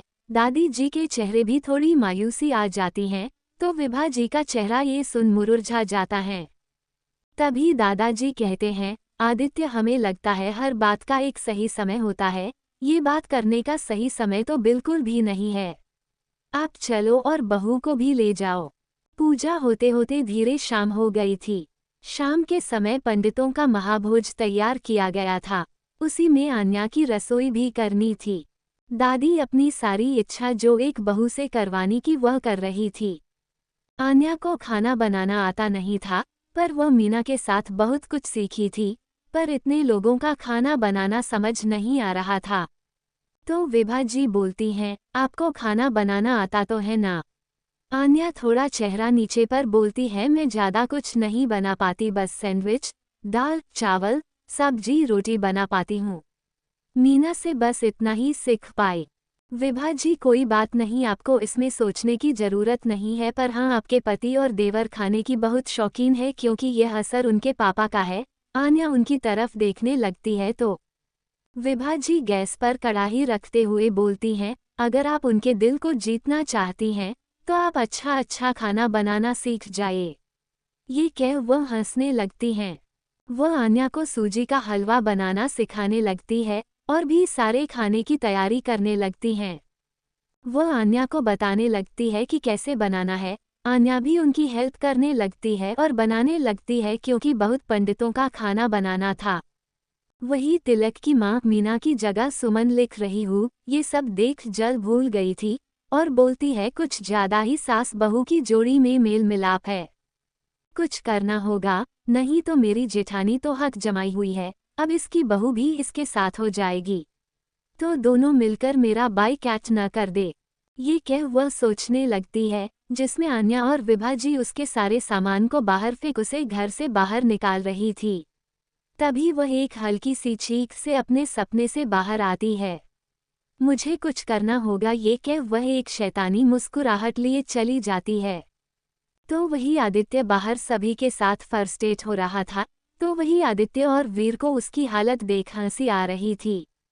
आदित्य को आन्या से मिलना था क्योंकि आज उसे आन्या का ये रूप देख मन में बहुत सारी जिज्ञासा जाग चुकी थी। वह आन्या को गले लगाना चाहता था, उसे प्यार करना चाहता था, वह बात करना चाहता था, पर वो कुछ कर नहीं सकता। तभी उसे उधर से कॉल आता है, वो फ़ोन रिसीव करता है तो उधर से अधीरा उधर से कुछ बोलता है तो आदित्य कहता है उसे अपने अड्डे पर ले जाओ, बाकी मैं कुछ दिन में आ रहा हूँ। ये बोल वह फ़ोन काट देता है। तो वहीं शाम 7 बजे बज चुके हैं, सभी पंडित जी बैठे हुए हैं, सभी खाना खाते हैं। खाना खा पीकर आन्या की बहुत तारीफ करते हैं। आने को ये सब अच्छा लग रहा था क्योंकि वह वहाँ पर अकेली रहती थी, यहाँ पर घर परिवार था। दादी जी भी काफ़ी अच्छे नेचर की थी। सुमन खाने में बहुत कोशिश की कुछ गड़बड़ करने की, पर विभा उनकी हरकतों को जानती थी क्योंकि वह विभा के साथ भी ऐसा कर चुकी थी। वह जब भी किचन में आती है तो सुमन को दूर लंबा काम के लिए भेज देती। सुमन को मजबूरी में उसकी बात मानना पड़ता था और वह चली जाती थी। सभी पंडितों के जाने के बाद दादी आन्या से बोलती हैं, बेटा आप जाकर आराम कर लीजिए। तभी आन्या अपने रूम में जाती है। उसके रूम में इस समय अंधेरा था, उसे पता था आदित्य को हल्के अंधेरे में ही रहना पसंद था। वह उस समय वही साड़ी पहनी हुई थी। रूम के अंदर जाकर दरवाज़ा बंद कर देती हैं। दरवाज़ा बंद कर जैसे ही अंदर जाने को होती है, उसे कोई कमर से पकड़ अपने पास खींच लेता है। आन्या के मुंह से हल्की सी चीख निकल जाती है। आन्या कुछ बोल नहीं सकी। तभी उसे महसूस होता है कोई उसके कमर पर गंदे तरीके से छू रहा है। इतना महसूस करते ही उस इंसान को दूर करने लगती है, क्योंकि वो इतना तो समझ गई थी कि ये आदित्य नहीं है। तभी वह इंसान बोलता है, यू आर माइन। आन्या चिल्लाने लगती है। आदित्य का रूम साउंड प्रूफ होने की वजह से बाहर आन्या की आवाज़ नहीं जा पाती। आन्या कांपने लगती है और जोर जोर से चिल्लाकर उस इंसान को छुड़ाने लगती है। वो बड़ी मुश्किल से छुड़ाकर लाइट जैसे ही ऑन करती हैं और पीछे मुड़कर देखती है तो वहाँ पर कोई नहीं रहता है। इस समय आन्या पसीना से तरबतर थी और उसकी हालत खराब थी। वो वहीं पर बैठकर रोने लगती है। तभी कोई उसके पीछे से कंधे पर हाथ रखता है तो वो जोर से कांपते हुए चिल्लाने लगती है, तो कौन था यह इंसान? क्या यह आदित्य का कोई नया तरीका है आन्या को परेशान करने का, या कोई और कर रहा है आन्या आपको परेशान? अब आगे आन्या जब लाइट ऑन करती है तो वहाँ पर कोई नहीं होता है। आन्या के अंदर एक डर बैठ गया था। वह इस समय कांप रही थी। वह अपने बेड से टिककर वहीं बैठ जाती है और घुटनों के अंदर अपने चेहरा छुपा रोने लगती है। तभी उसके कंधे पर कोई हाथ रखता है तो डर से कांपने लगती है और उसके मुंह से जोर से चीख निकल जाती है। तभी पीछे से कोई उसे अपनी बाहों में पकड़ लेता है। उस बाहों को महसूस कर तुरंत मुड़कर गले लग जाती हैं। इस समय आन्या के होठ पूरी तरह कांप रहे थे। यह कोई और नहीं आदित्य ही था, जो कब से दरवाजा खटखटा रहा था, पर आन्या दरवाजा खोल नहीं रही थी, इसलिए चाबी से दरवाजा खोल अंदर आ गया। आदित्य आन्या से पूछता है, क्या हुआ, तुम रो क्यों रही हो? आन्या लगातार बस रोए जा रही थी और आदित्य के सीने से चिपकी हुई थी। वह आदित्य को छोड़ ही नहीं रही थी। बड़ी मुश्किल से आदित्य उसे अपने से दूर कर एक हाथ उसके चेहरे पर रख पूछता है, पहले मुझे बताओ हुआ क्या है। आन्या उसकी तरफ देख कुछ बोलना तो चाहती थी, पर बोल नहीं पा रही थी। रोने की वजह से उसका शरीर कांप रहा था। वह हकलाते हुए वो करती रह जाती है पर वह बोल नहीं पाती। आदित्य उसे अपने गोद में उठा बालकनी में ले जाता है। वो उसे वहीं पर रखे झूले पर बैठता है।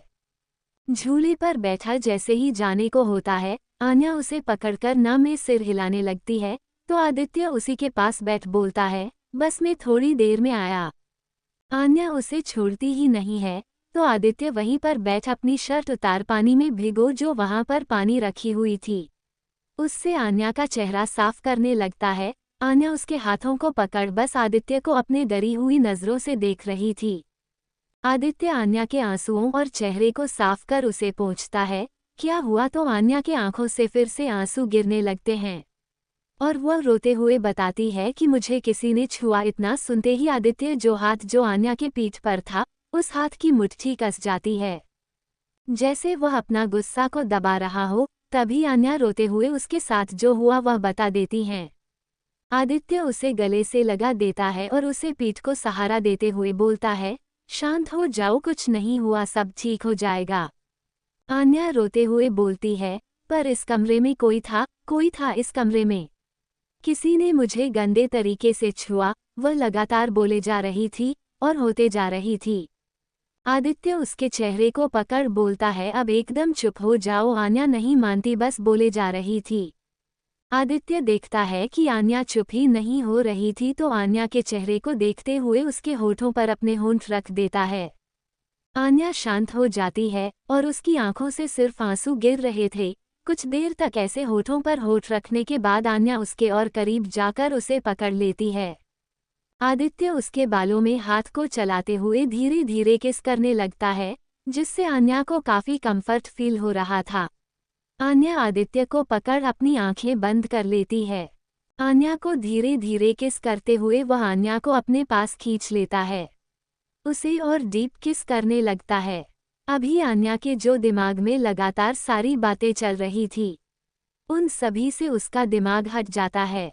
वह आदित्य के किस में खो जाती है, या यूं कहूं आदित्य यही चाहता था कि आन्या उस बात से बहक जाए।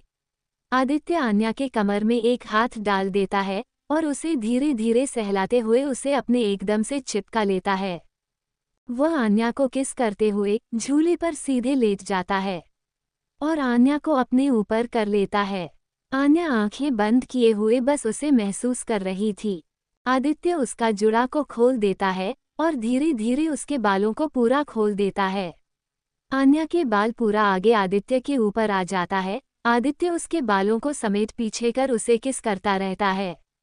आदित्य पूरी तरीके से झूले पर लेट आन्या के पैरों को अपने पैरों में जकड़ कर उसे ऐसे ही किस करते हुए उसे हल्का सा साइड पलट देता है, जिससे आन्या उसके साइड में हो जाती है।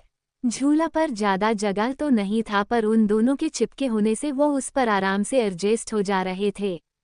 जब आन्या को सांस लेने में दिक्कत होती है, तो आदित्य उसके होठों को रिहा करता है। वह आन्या को देखने लगता है, जो सिंदूर से सनी मांग, उसकी गले में मंगलसूत्र, लाल साड़ी में बिखरे हुए सिल्की कमर तक बाल, वह काफी ज्यादा सुंदर लग रही थी। आदित्य उसके चेहरे को सहलाने लगता है। आन्या अभी इस समय आदित्य को देख रही थी।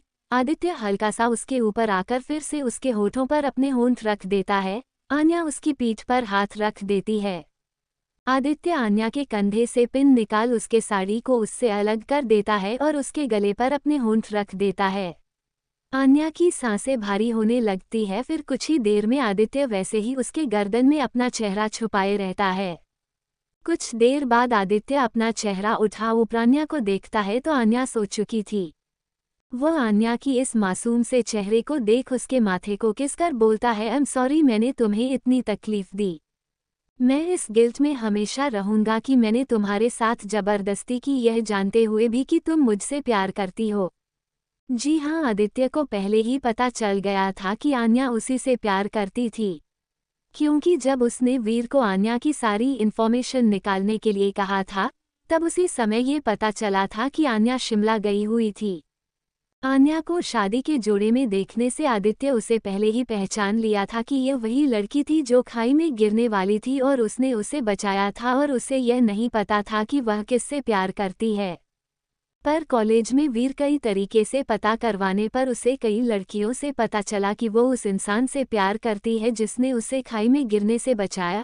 जब ये बात आदित्य को पता चलती है तभी वह जान जाता है कि आन्या उससे प्यार करती है, क्योंकि उसने आन्या की आंखों में शुरू से ही अपने प्रति एक जुड़ाव और एक स्नेह देखा था। उसी गिल्ट तो था, लेकिन वह आन्या के सामने जताना नहीं चाहता था। वह आन्या को इज्जत मान सम्मान दे उन सारे दर्दों को कम करना चाहता था, जो कई हद तक वह कामयाब भी हो चुका था। आन्या उसके साथ महफूज रहने लगी थी। आदित्य आन्या को बाहों में जकड़ उसी के साड़ी से खुद और आन्या को लपेट लेता है, क्योंकि वहां पर इस समय ठंडी ठंडी हवा चल रही थी। आदित्य आसमान में चांद को देखते हुए बोलता है, तुमने ये बहुत बड़ी गलती कर दी मेरी सबसे कीमती चीज पर अपनी हाथ डालकर। इसकी सजा तो तुम्हें भुगतनी पड़ेगी, और सजा तुम्हें तिल तिल कर मिलेगी, क्योंकि मुझे अपनों पर आंख उठाकर देखना भी बर्दाश्त नहीं है। तुमने तो मेरी रूह को हाथ लगाने की जरूरत की। उसके चेहरे पर इस समय एक तिरछी स्माइल थी, जिसे देख समझ आ रहा था कि वो कुछ तो करने वाला है जो भयानक ही था। तो वहीं दूसरी तरफ रात काफी हो चुकी थी और आशिमा अपनी रिपोर्टिंग पूरी कर बाहर आ रही थी। तभी उसे महसूस होता है कि कोई उसके पीछे है। तो आसमा बड़े चालाकी के साथ तेज चलने लगती है, क्योंकि उसकी गाड़ी अचानक बिगड़ जाने से वह गैराज में दे वह पैदल ही जाने लगी। उसका घर 2 किलोमीटर दूर था। आशिमा काफी ज्यादा बहादुर थी, उसे किसी से डर नहीं लगता था, लेकिन बस कुछ काम की वजह से उस रात को बाहर निकलना पड़ता था, क्योंकि रिपोर्ट लाइफ ऐसी ही होती है और आसमा को हमेशा टफ काम चाहिए था। आज बहुत ही पॉपुलर नेता अय्यर रेड्डी का न्यूज़ ला रही थी, क्योंकि वह एक कोठे में गया हुआ था, अपने आप को ब्रह्मचारी बताता था। वहां पर रिकॉर्डिंग करते हुए कोई देख लेता है तो वहां से वह भागकर निकल जाती है, क्योंकि उसे जो चाहिए था वह मिल चुका था। पर उसे क्या पता था कि उसके पीछे कई लोग लग चुके हैं। वो पीछे मुड़कर आगे जा ही रही थी जब उसके सामने गाड़ी की चमचमाती रोशनी आती है। अपनी आंखों पर अपने हाथ रख लेती है, तभी उससे 2-4 आदमी निकलते हुए बाहर आते हैं। तभी पीछे से एक गाड़ी निकलकर आती है, उसमें से भी 1-2 लोग बाहर निकलते हैं। आसिमा उन सभी को देख और पहनावे को देख समझ जाती है, ये तो अय्यर के आदमी है। वह अपने आप को मजबूत से पकड़ वहां से जैसे ही जाने लगती है, तभी एक आदमी अपने हाथ में पकड़े डंडे को सामने रख बोलता है, अरे इतनी भी जल्दी क्या है मोहतरमा? आशिमा पूछती है, ये क्या बदतमीजी है, मेरे रास्ते से हटो। तभी वह आदमी बोलता है, अरे जरा हमसे भी तो मिलते चलिए। तभी पीछे से एक आदमी आता है और आसिमा का बैग छीन लेता है और उसमें से कैमरा निकालता है और बोलता है, सही लड़की पकड़े हैं बॉस। उसके बाद उसमें से चीफ निकाल लेता है। आसिमा कैमरे को छीनने लगती है, कोई फायदा नहीं, मैंने तो निकाल दी। तभी एक आदमी आगे आता है और आसिमा के गाल पर एक जोर से थप्पड़ मारता है और बोलता है, कुछ ज्यादा ही नहीं बहादुर हो गई है साली, हमारे ही एरिया में घुसकर मेरे ही बॉस की इंटीमेट वीडियो निकाल रही है। तभी एक आदमी बोलता है, बॉस इसे कौन सी सजा देनी है?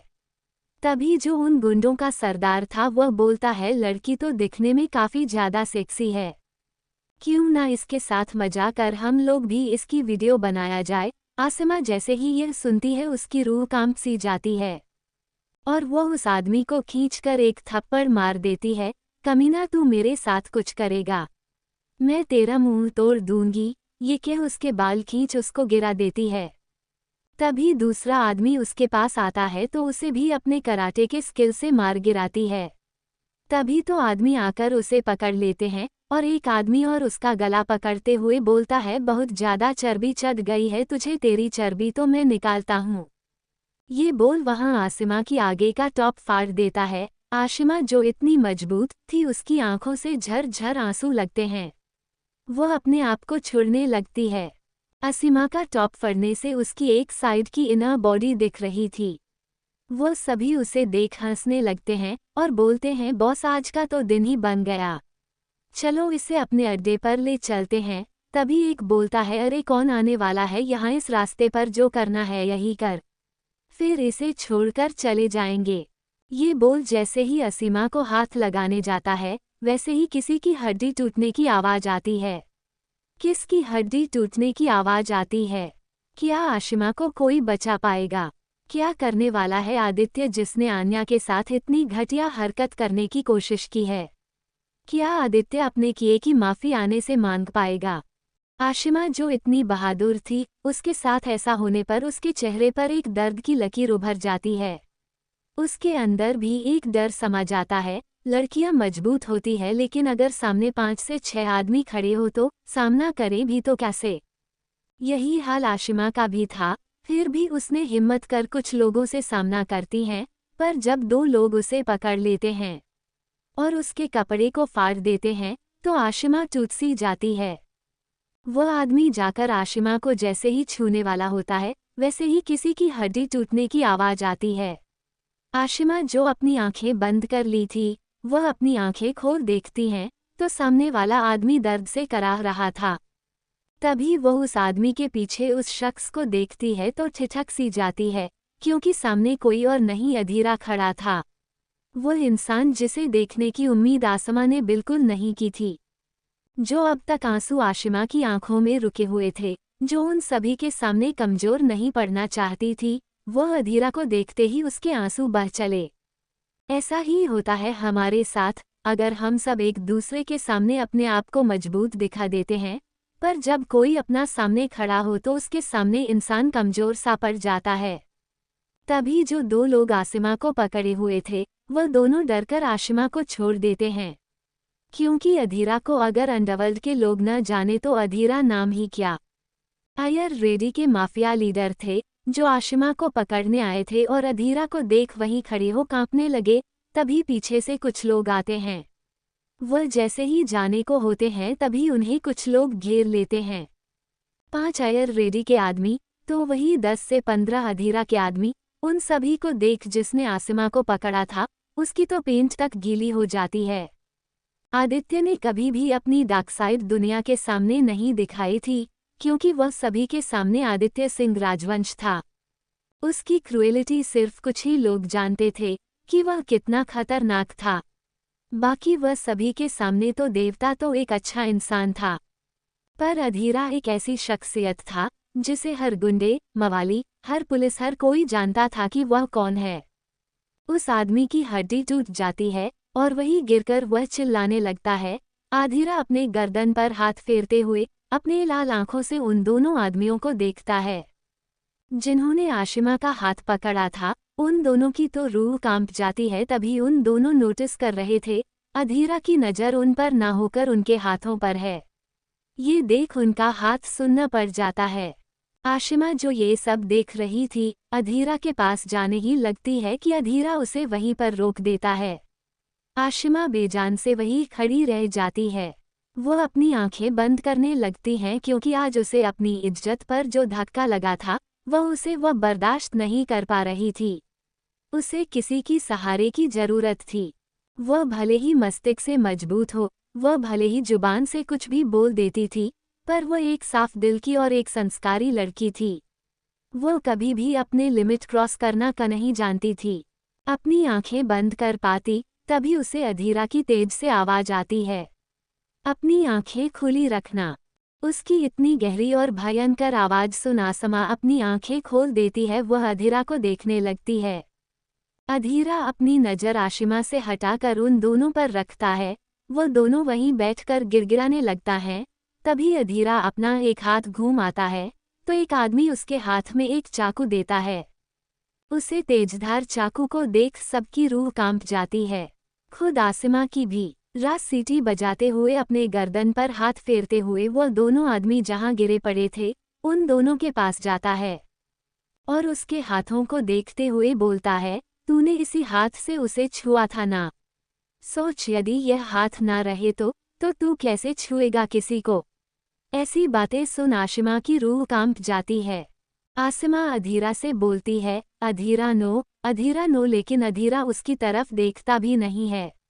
शायद आशिमा को अंदेशा हो गया था कि क्या होने वाला है। अधीरा के कुछ आदमी तो आसमा को देख हैरान थे कि जो अधीरा ना किसी की बात सुनता था, ना किसी का ऑर्डर। आसमा के ऐसे नाम बोलने पर भी वह उसे कुछ नहीं बोल रहा। तभी अधीरा उसके हाथों को देखते हुए एक जोर से चाकू उसके हाथ के हथेली के ऊपर हिस्से पर मार देता है। उस सुनसान इलाके में उसकी पूरी चीख गूंज जाती है।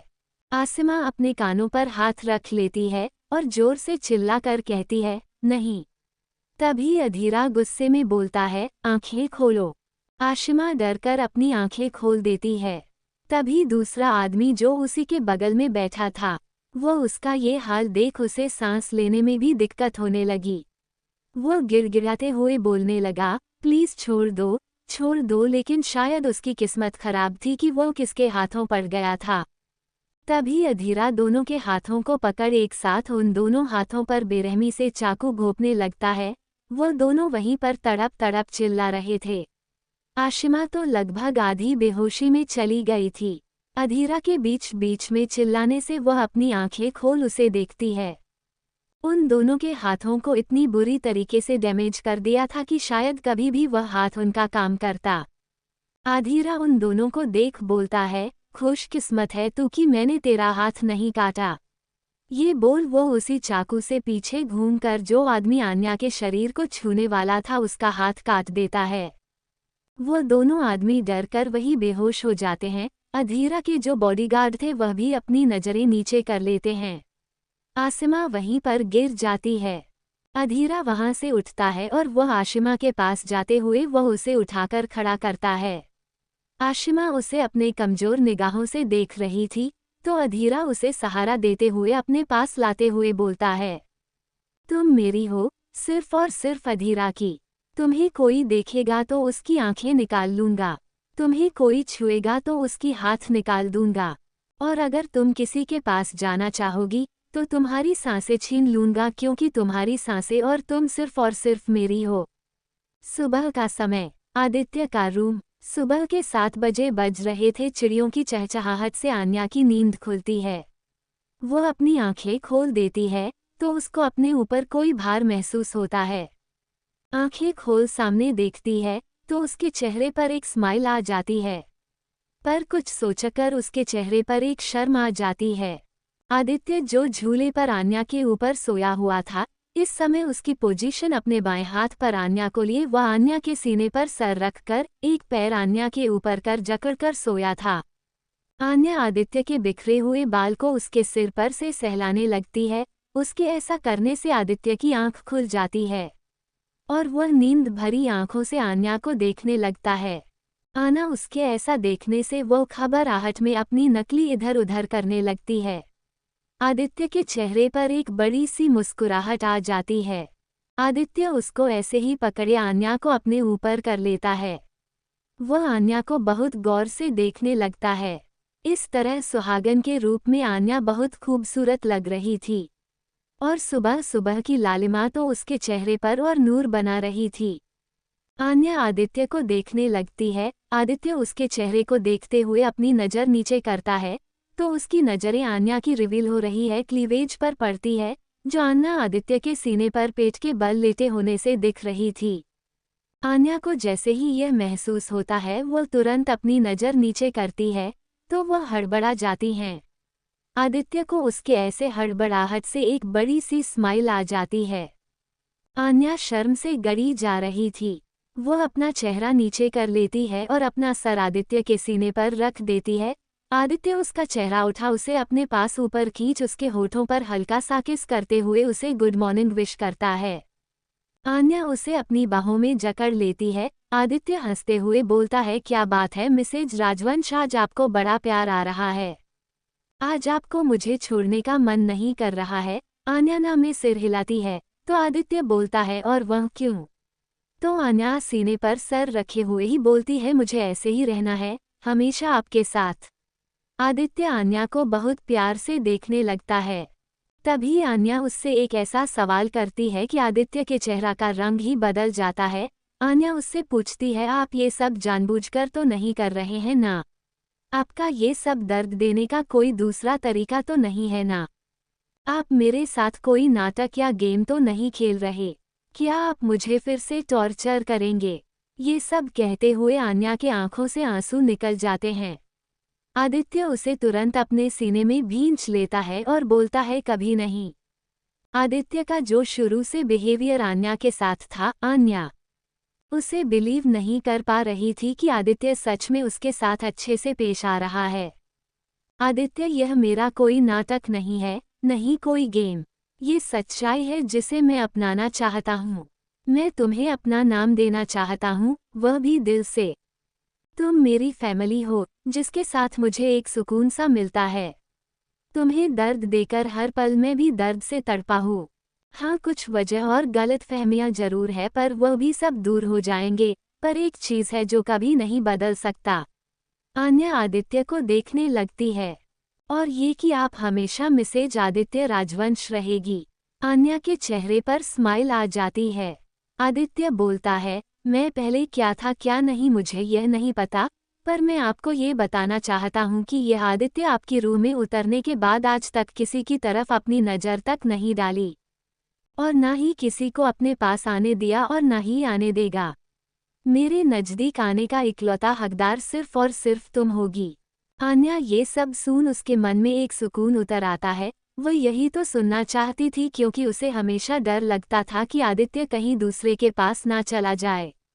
आन्या कुछ और पूछना चाहती थी। आदित्य उसके होठों पर अपनी उंगली रख देता है। मेरे हिसाब से आज काफ़ी क्वेश्चन हो गया, बाकी की बाद में। अभी तुम जाओ, फ्रेश हो जाओ, क्योंकि सुबह के 8 बजे बज चुके हैं। ये सुनते ही आन्या की आंखें बड़ी हो जाती है और वो तुरंत उठकर जैसे ही भागने लगती है, वो फिर से आदित्य के ऊपर गिर जाती है। आदित्य जोर जोर से हंसने लगता है। आन्या आदित्य की हंसी देख उसमें खुशी जाती है और वह भी मुस्कुरा देती है। इन सब में आन्या रात को हुई बातें तो भूल ही गई थी, पर कोई था जिसे सब कुछ याद था। वह कोई और नहीं आदित्य था। नीचे सभी लोग ब्रेकफास्ट कर रहे थे। आन्या विभाजी के साथ सभी को खाना परोस रही थी। आन्या ने इस समय येलो रंग की साड़ी, मांग में सिंदूर, हाथों में भरी भरी चूड़ियां, वह देखने में काफी ज्यादा प्यारी लग रही थी। तो वही तिलक उसे ऊपर से नीचे घूर रहा था और वह मन में बोलता है, क्या गजब की लग रही है। तुम्हारी मांग में उस आदित्य की नहीं मेरे नाम की सिंदूर होनी चाहिए, तुम्हारे गले में मेरे नाम की मंगलसूत्र होनी चाहिए।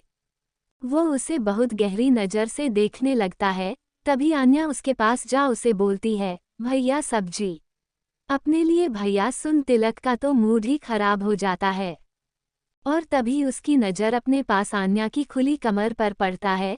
तिलक जो कि कुर्सी पर बैठा हुआ था और आन्या उसे खाना परोस रही थी। वो उसे सब्जी देने जाती है। तिलक अपने हाथ आन्या की कमर पर रख देता है। आन्या एक कदम पीछे हो जाती है। तिलक ऐसे बिहेव करता है जैसे कुछ हुआ ही नहीं हो। आन्या भी गलती समझकर वह फिर से खाना परोसने लगती है, पर अब उसका मन नहीं लग रहा था, क्योंकि उसे कल रात की बातें याद आ गई थी। उसे वह छुअन याद आ गई थी। एक नज़र आदित्य को देखती है, जो उससे देखकर आंखों से इशारा करता है। आन्या एक गहरी सांस लेकर सभी को खाना देने लगती है। आदित्य जो ये सब नोटिस कर रहा था, अपने हाथों की मुट्ठी बनाकर अपने दादाजी से बोलता है, दादाजी आपको नहीं लगता कि अब तिलक की शादी कर देनी चाहिए। तिलक जो आन्या को देखने में बिजी था, उसकी नज़र आदित्य पर जाती है। उसे देखते हुए आदित्य बोलता है, अब तो मेरी भी शादी हो चुकी है। मेरे हिसाब से आपको इस घर में भी एक बहू लानी चाहिए, क्योंकि आपकी बड़ी बहू तो यहाँ रहने वाली नहीं है। सभी का ध्यान तिलक पर जाता है। तिलक थोड़ा गुस्से में बोलता है, पर मुझे अभी शादी नहीं करनी। तो आदित्य थोड़े वार्निंग और व्यंग्यात्मक लहजे में बोलता है, कब तक ब्रह्मचारी बने घूमोगे और दूसरों की बीवियों को देखते रहोगे? कभी तो तुमको शादी करनी है। ये सुन तिलक थोड़ा सा हिल जाता है। तभी सुमन जी बोलती हैं, हाँ, मैंने तो अपने बेटे के लिए कई सारी लड़कियां भी देख चुकी हैं, और भला मेरा बेटा दूसरों की बीवी को क्यों देखेगा? तुम्हारे जैसे नहीं कि अचानक पता नहीं कहाँ से उठाकर घर में बहू पटक लाए। मैं तो अपनी बेटे की शादी धूमधाम से करूंगी। तिलक ये सब सुन फ्रस्ट्रेट हो गया था। उसका दिमाग गर्म हो रहा था और आदित्य उसके चेहरे को देख एक स्माइल कर रहा था। तभी तिलक बोलता है, मॉम आप चुप रहिए, अभी मुझे इस मैटर में कोई बात नहीं करना। तभी तिलक को एक फ़ोन आता है। वह फ़ोन रिसीव तो नहीं करना चाहता था, पर जैसे ही वह फ़ोन रिसीव करता है उसके हाथ से चम्मच गिर जाता है और वह तुरंत वहां से उठकर चला जाता है। आदित्य के चेहरे पर एक तिरछी सी मुस्कुराहट आ जाती है। वहीं दूसरी तरफ दोपहर के 2 बजे बज रहे थे। आसिमा अपने केबिन में अपने हाथों पर अपना चेहरा टीका एकटक सामने की ओर देख रही थी। तभी उसके मोबाइल में नोटिफिकेशन आता है। वो नंबर देख तुरंत वहां से उठकर बाहर जाती है तो उसे कांग्रेचुलेशन बोला जाता है और इतनी तेज बोले जाने से वो एक पल के लिए डर जाती है। उस चैनल के मालिक और एडिटर एंड चीफ आकर उसे बधाई देते हुए बोलते हैं, miss Ashima Kapoor, I really really appreciate you. मुझे नहीं पता था आप इतनी ज़्यादा काबिल होंगी, क्योंकि आपने शून्य से शुरुआत की थी। आपने हमारे चैनल को 2 ऐसी बड़ी बड़ी खबर दी है जिससे सरकार की मदद हो सके और झूठ का भी पर्दाफाश हो पाया। आशिमा बस मुस्कुरा देती है। तभी एडिटर इन चीफ बोलता है, हम आपको प्रमोट करते हैं। आसिमा के चेहरे पर एक हल्की सी स्माइल आ जाती है। पर शायद उसके साथ कल रात हुए हादसे से पहले ये सब हुआ होता तो वह नाचने लगती, पर कल के हादसे ने उसे डरा दिया था। वह सभी को थैंक यू बोल वहां से अपने केबिन में चली जाती है। कैबिन में जा वह रात के बारे में हुई सब घटनाओं के बारे में सोचने लगती है। उन लोगों का उसके साथ जबरदस्ती करना, अधीरा का आना और उन सब को तड़पा कर मारना, उसे हक से तुम मेरी हो कहना, वह सब याद आने लगा। आसिमा शुरू से ही एक बोल्ड लड़की थी। वह जब से अधीरा को देखी थी तब से उससे प्यार करने लगी थी। जब अधीरा ने पहली बार उसे सिराज दत्त के चंगुल से बचाया था, उसका अचानक रूम में पहुंचना, आसिमा जब उसे लैंप खींचकर मारती है तो अधीरा एक झटके से उसे पकड़ लेता है और बिना वक्त गवाए आशिमा को पकड़ अपने पास खींच लेता है। पहली बार आसिमा की नज़र अधीरा पर पड़ी थी। वो उसकी पहली नज़र से ही प्यार कर बैठी थी। फिर उसके घर पर आना और उसे तरह तरह से अधीरा को परेशान करना उसे अच्छा लगता था। फिर अधीरा का गुस्से में उसे पहली बार किस करना, जब आशिमा जबरदस्ती उसको उठाने के लिए उसके ऊपर चढ़ गई थी, तब अधीरा ने उसे अपने नीचे कर लिया था और वह उसे गुस्से में मारने ही वाला था। पर आशिमा की प्यार भरी नज़रों को देख वह रुक जाता है और देखते ही देखते अधीरा को पता नहीं क्या होता है, वह आसिमा के होठों पर अपने होंठ रख देता है। यह उन दोनों की पहली किस थी। अधीरा उसे काफ़ी पैशन तरीके से किस किया था। आसिमा उसे बदले का नाम देकर उसी के पास फिर से उसे किस की थी। लेकिन जो कल उसके साथ हादसा हुआ, उसे देख ऐसा लगा कि उसकी दुनिया ही उजड़ गई। पर अधीरा को देख उसे एक सुकून सा आ गया। उसे अपने मरने जीने से भी कोई फर्क नहीं था, क्योंकि वह एक नज़र अपने प्यार को देखना चाहती थी। इतने सालों में आसिमा कभी भी किसी को अपने नज़रों में नहीं बसाया था, पर अधीरा की हैवानियत देख उसकी रूह तक कांप गई थी। वह सोचने पर मजबूर हो गई थी, क्या वह अधीरा से प्यार कर कर कोई गलती की है। दूसरी तरफ वीर आदित्य के साथ किसी मीटिंग में था, तभी उसके फ़ोन पर किसी का कॉल आता है। उस नंबर को देख आदित्य से कहता है, मुझे अर्जेंट कॉल है। ये बोल वह मीटिंग से बाहर चला जाता है। तभी उधर से कोई कहता है, सर, जिस लड़की पर आपने मुझे नज़र रखने के लिए बोला था, उस लड़की को पूरब मल्होत्रा अपने फार्म हाउस पर बुलाया है।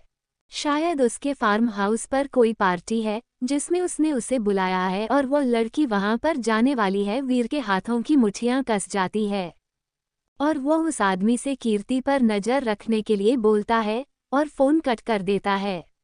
वो अपने मन में बोलता है, ये पूरा मल्होत्रा हद से ज़्यादा कमीना इंसान है, मुझे जल्द से जल्द वहां जाना होगा। ये बोल वो घड़ी में टाइम देखता है जहां पर शाम के 5 बजे बज रहे थे। वो तुरंत वहां से निकल जाता है और आदित्य को एक मैसेज कर देता है, तो क्यों बुलाया है पूरब कीर्ति को? क्या करने वाला है गलत? क्या वीर से टाइम पर बचा पाएगा? क्या हुआ है तिलक राजवंश के साथ? क्या किया है आदित्य ने कुछ ऐसा जो है किसी की सोच से परे? वीर फोन से बात कर वहां से आदित्य को मैसेज कर वह निकल जाता है। शाम के 7 बजे आशिमा अपना बैग लिए बाहर निकलती है। तभी उसका एक कलीग कहता है, अरे यार, कोई तुम्हारा कब से इंतजार कर रहा है। आशिमा नासमझी में उसे देख बोलती है, कौन? तभी वह सामने की ओर इशारा करता है। तभी आशिमा अपने कलीग राज से कहती है, अच्छा और तुम्हें कैसे पता वह मेरा इंतजार कर रहा है? तभी राज अपने कॉलर ठीक करते हुए बोलता है, ये सब मेरी इंटेलिजेंट का कमाल है, क्योंकि हमारे इस चैनल में सबसे ज़्यादा खूबसूरत तुम हो, तो इतनी बड़ी गाड़ी से कोई खूबसूरत लड़की को भी लेने आएगा ना। उसकी ऐसी बातें सुन सभी हंसने लगते हैं। आसिमा भी ना में सिर हिला चली जाती है। वो आगे जा ही रही थी तभी वो गाड़ी भी उसके पीछे चलने लगता है। वो कुछ ही दूरी पर चली होगी तो देखती है कि वो गाड़ी भी उसके पीछे आ रहा है। वो कल के हादसे को भूली नहीं थी। उसकी गाड़ी गराज में बन चुकी थी और उसे को लेकर वहां से निकलने वाली थी, पर वह अपने ऑफिस के आसपास ही थी, तो वह गुस्से में उस गाड़ी वाले के पास जा विंडो को खटखटाती है, अबे साले दरवाजा खोल, क्या लड़की का पीछा करता है। तभी विंडो खुलती है और पीछे के सीट पर उस आदमी को देख उसकी सांसें अटक जाती है। उसके माथे पर डर से पसीना आ जाता है। वो हकलाते हुए बोलती है, तुम अंदर, कोई और नहीं अधीरा था। वह बोलता है, अंदर बैठो। आसिमा मना करना चाहती थी, पर उसकी बेरहमी को याद करते हुए वह तुरंत गाड़ी में बैठ जाती है और गाड़ी आगे चल देती हैं। कुछ ही दूरी पर गाड़ी रोक वह ड्राइवर बाहर उतर जाता है। वह उसे कुछ इशारा करता है। अधीरा ड्राइविंग सीट पर बैठ आसिमा को आगे बैठने का बोलता है। आसिमा भी आगे बैठ जाती है और दोनों की गाड़ी निकल जाती है। वहीं दूसरी तरफ आन्या आदित्य का इंतजार कर रही थी। आदित्य अभी आया हुआ नहीं था और उसे अभी भी कल का याद कर डर लग रहा था। तो वही आन्या विभा जी के पास जाते ही बोलती है, आंटी क्या मैं आपके साथ कुछ देर रह सकती हूँ? विभा जी मुस्कुराते हुए, हाँ हाँ क्यों नहीं, बिल्कुल। तभी आन्या उनके साथ उनके रूम में चल जाती है। वह आन्या को बेड पर बैठाते हुए बोलती है, आदित्य अभी नहीं आए हुए हैं इसलिए आपको अच्छा नहीं लग रहा है ना? हल्की सी शर्म से आन्या हाँ में सिर हिला देती है। तो विभा जी कहती है, कोई बात नहीं, तब तक आप मेरे साथ रुक सकते हैं और चलिए तब तक मैं आपको कुछ पुरानी चीजें दिखाती हूँ। ये बोल और 2-3 एल्बम जाकर आन्या के पास रख देती हैं। आन्या एल्बम खोलकर देखने लगती है। एल्बम को देखती रहती है जिसमें विभा जी आदित्य, अर्जुन, वीर, राहुल, तिलक व सभी को एक एक के बारे में बताती रहती हैं। तभी उसमें आन्या एक ऐसी फोटो देखती है जिसको देख वह हल्की सी शॉक्ड हो जाती है। उस फोटो को देखते हुए बोलती है, आंटी यह कौन है? तभी विभा जी बोलती हैं, यह मेरे दोस्त की बेटी है। ये सुनते ही आन्या उनको देखने लगती है। तभी विभा जी बोलती हैं, यह इस दुनिया में अब नहीं है। ये सुनते ही आन्या के चेहरे की तो रंग ही उड़ जाता है। तभी आन्या पूछती है, क्या हुआ उनके साथ? तभी विभा जी मायूसी से कहती हैं, बहुत लंबी कहानी है पर एक चीज़ है, इसका ना रहना कहीं ना कहीं अच्छा है। अगर यह इस दुनिया में है तो मैं चाहूंगी कि यह आदित्य के सामने कभी ना आए, नहीं तो आदित्य उसे छोड़ेगा नहीं। आन्या हैरान और परेशान उन्हें देखने लगती है। तभी आन्या पूछती है कि आंटी कुछ हुआ है क्या? तभी विभा जी अपने सेंस में आती हैं, जो फोटो देखते देखते कुछ भी बोल देती हैं। वह आन्या से, कुछ नहीं बेटा, आप इन सब चीज़ों पर ध्यान मत दीजिए, आप और सभी फोटो को देखें। आन्या के मन में एक ही बात चल रहा था कि आदित्य उस लड़की से क्यों नफरत करता है। उस फोटो में आन्या ही थी। वह मन में सोचने लगती है, क्या मेरे पास्ट में कुछ हुआ है? मुझे कुछ याद क्यों नहीं आ रहा है? क्या आदित्य इसलिए मुझसे नफरत करता था, इसीलिए मुझे टॉर्चर करते थे? आन्या के दिमाग में यही सब बातें घूम रही थी। तो वहीं दूसरी तरफ पूरब के फार्म हाउस पर पार्टी काफी जोरों शोरों से चल रही थी, क्योंकि पार्टी में आज पूरब का जन्मदिन था और वहाँ सभी को इनवाइट किया था और उसमें वह कीर्ति को भी इनवाइट किया था। कीर्ति आना तो नहीं चाहती थी क्योंकि उसके साथ कोई नहीं था। वह आशिमा को बोली थी चलने के लिए। आसिमा अपना इम्पोर्टेंट काम बता और रात को ही पर आने के लिए बोली थी। कीर्ति ने आज काफी सेक्सी वन पीस पहना हुआ था जो कि रेड कलर का था। उस पर रेड कलर लिपस्टिक, बालों को खोला हुआ, ब्लैक हाई हील्स उसमें काफी ज्यादा अट्रैक्टिव लग रही थी। कीर्ति जो हमेशा से ही फैशनेबल कपड़े पहनती थी, क्योंकि जब पार्टी है पहुंचती है तो सभी उसे देखते ही रह जाते हैं। पार्टी में सभी अपने जोड़ों में आए हुए थे, पूरब कीर्ति को देख एक गहरी निगाहों से ऊपर से नीचे दिखने लगता है और वह बोलता है, ब्यूटीफुल, हॉट एंड सेक्सी।